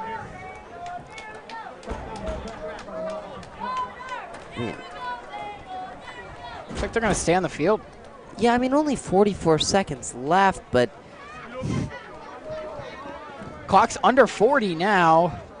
Wackier things have happened here, and if Bengals going to run it down pretty much, I think, as far as they can. Or they'll just take their delay of game, I think, here. Yeah, I think you're fine with that. I think you I don't know what you would do here, because if you take the delay of game, I mean, not exactly. Okay, there we go. Flag is thrown for the delay of game. There is 13 seconds left. 13 seconds. So, pretty much, I don't want to say over, but very, very tough, depending on what happens here. Can you run a 13-second play? Well, You know, there's that one clip on YouTube. Quarterback takes it and just runs it all the way back. Can Gio Iacampo do that for 13 seconds? yeah, but then you can't get a safety. Got to make sure you don't get a True. safety. Don't go down in the end zone, but If I'm Coach B, I'm looking up that play right now. Like, can we run this, Gio? that would be pretty crazy. I get the niche ref though. Yeah, there you go.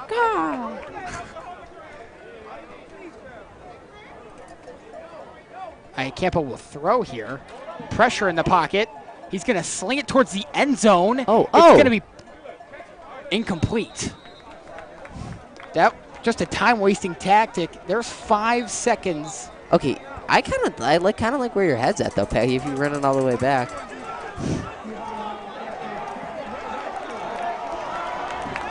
All right, let's do it. Ignatius has time for one play. 5 9/10 left. No timeout, so they're going to have to heave it or do some type of lateral or something. And I think you got to put 2 guys deep just in case something wonky happens where they get to the second level, God forbid. 3 guys deep, maybe. These are the things you practice every week.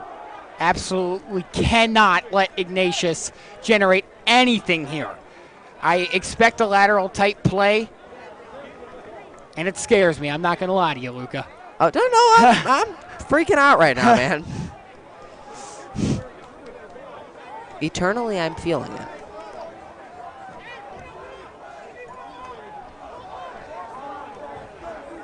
And this has turned out to be the instant classic that we were expecting. Oh, for sure, Pat.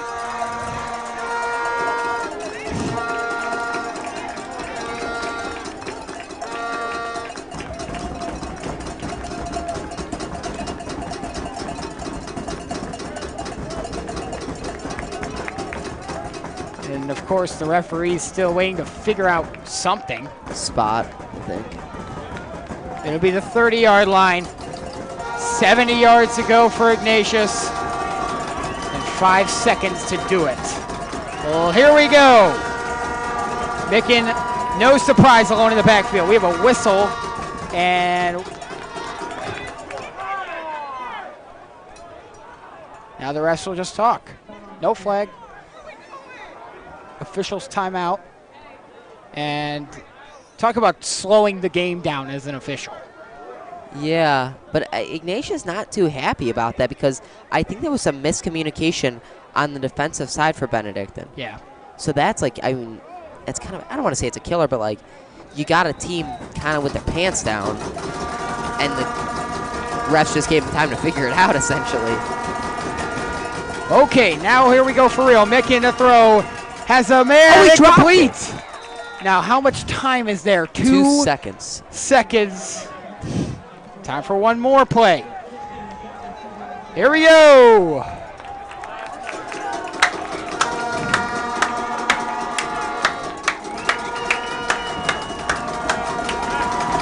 Let's do it.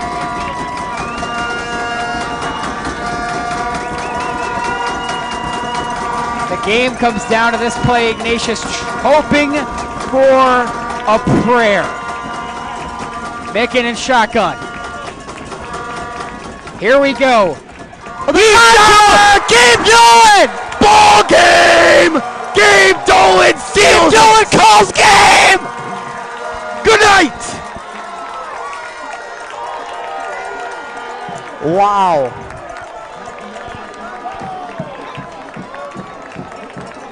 What a game!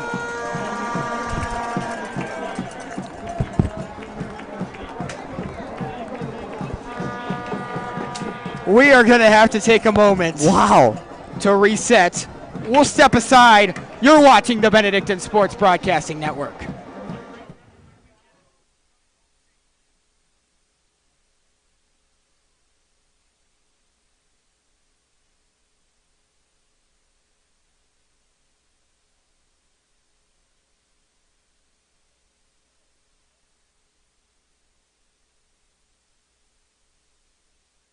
It's very well known, especially around the city, and you're supposed to go out there and help create a better world because you went to Benedictine. You have the opportunities that we have here. Being a man of Benedictine is just being relentless and being resilient. I don't believe that any other school would have done that for me and given me that personal connection. I'm blessed to just have people around me who all want to chase the same thing, which is greater life through Christ and just to be better people at the end of the day. I'm glad that I get to go to school with you guys and call you guys my brother.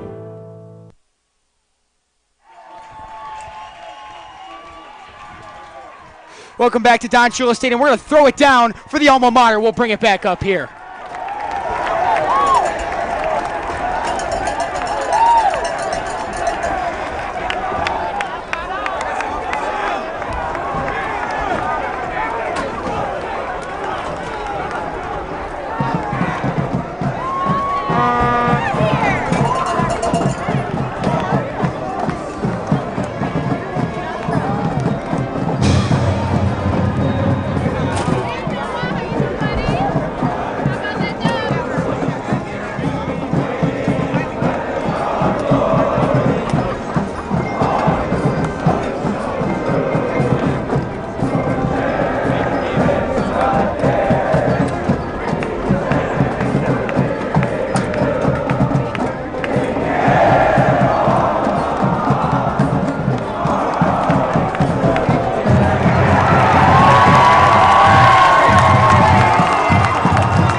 Luka, what a game. Yeah, I'm kind of speechless right now, Pat, and I'm usually full of words, but man, wow. Take a second, Yeah. exhale. What a statement win. Yeah, it wasn't, what we thought it was going to be, obviously. Tramel Reese, did everything tonight, whether it was play DB for the injured Antoine Smith, to catching the first touchdown of the game, 75 yards. And, yeah, that's what I was getting to. You got me there. He played incredible tonight. He won the Bengals the football game. And the defense, again, playing incredible. I just – no other way to put it than just I don't even know. I don't even know how to put it, Pat. It's just a great game. Statement win. This place is electric right now. Yeah. It was a bit scary, to be honest with you. Oh, for sure. Yeah. Bengals hold on to win. It's going to do it tonight for our coverage from Don Shula Stadium. We'll be back at it next week where the Bengals will host Lutheran East right here at Don Shula Stadium for the homecoming game. We'd like to thank our entire crew, our director, Ryan Taube, our switcher, John Queener, our audio, Devin Heston, our replay, Ronan Nystrom, our ads, Will Lloyd, our scoreboard and graphics, the birthday boy, Matthew Lloyd, our cameras, we got Dom Heskamp, Dresden, Washington, Mr. Brian Devers, Scotty Wush Tasik, Will Milan, Teddy Johnson, Vincent Nixon, Clayton Oliver. What an incredible job by our entire crew tonight. We thank you for watching. The final score again, Benedictine 16 and St. Ignatius 14. Until next week. For Luca Bucci, I'm Patrick Lloyd. Thanks for watching. So long, everybody. Go Bengals.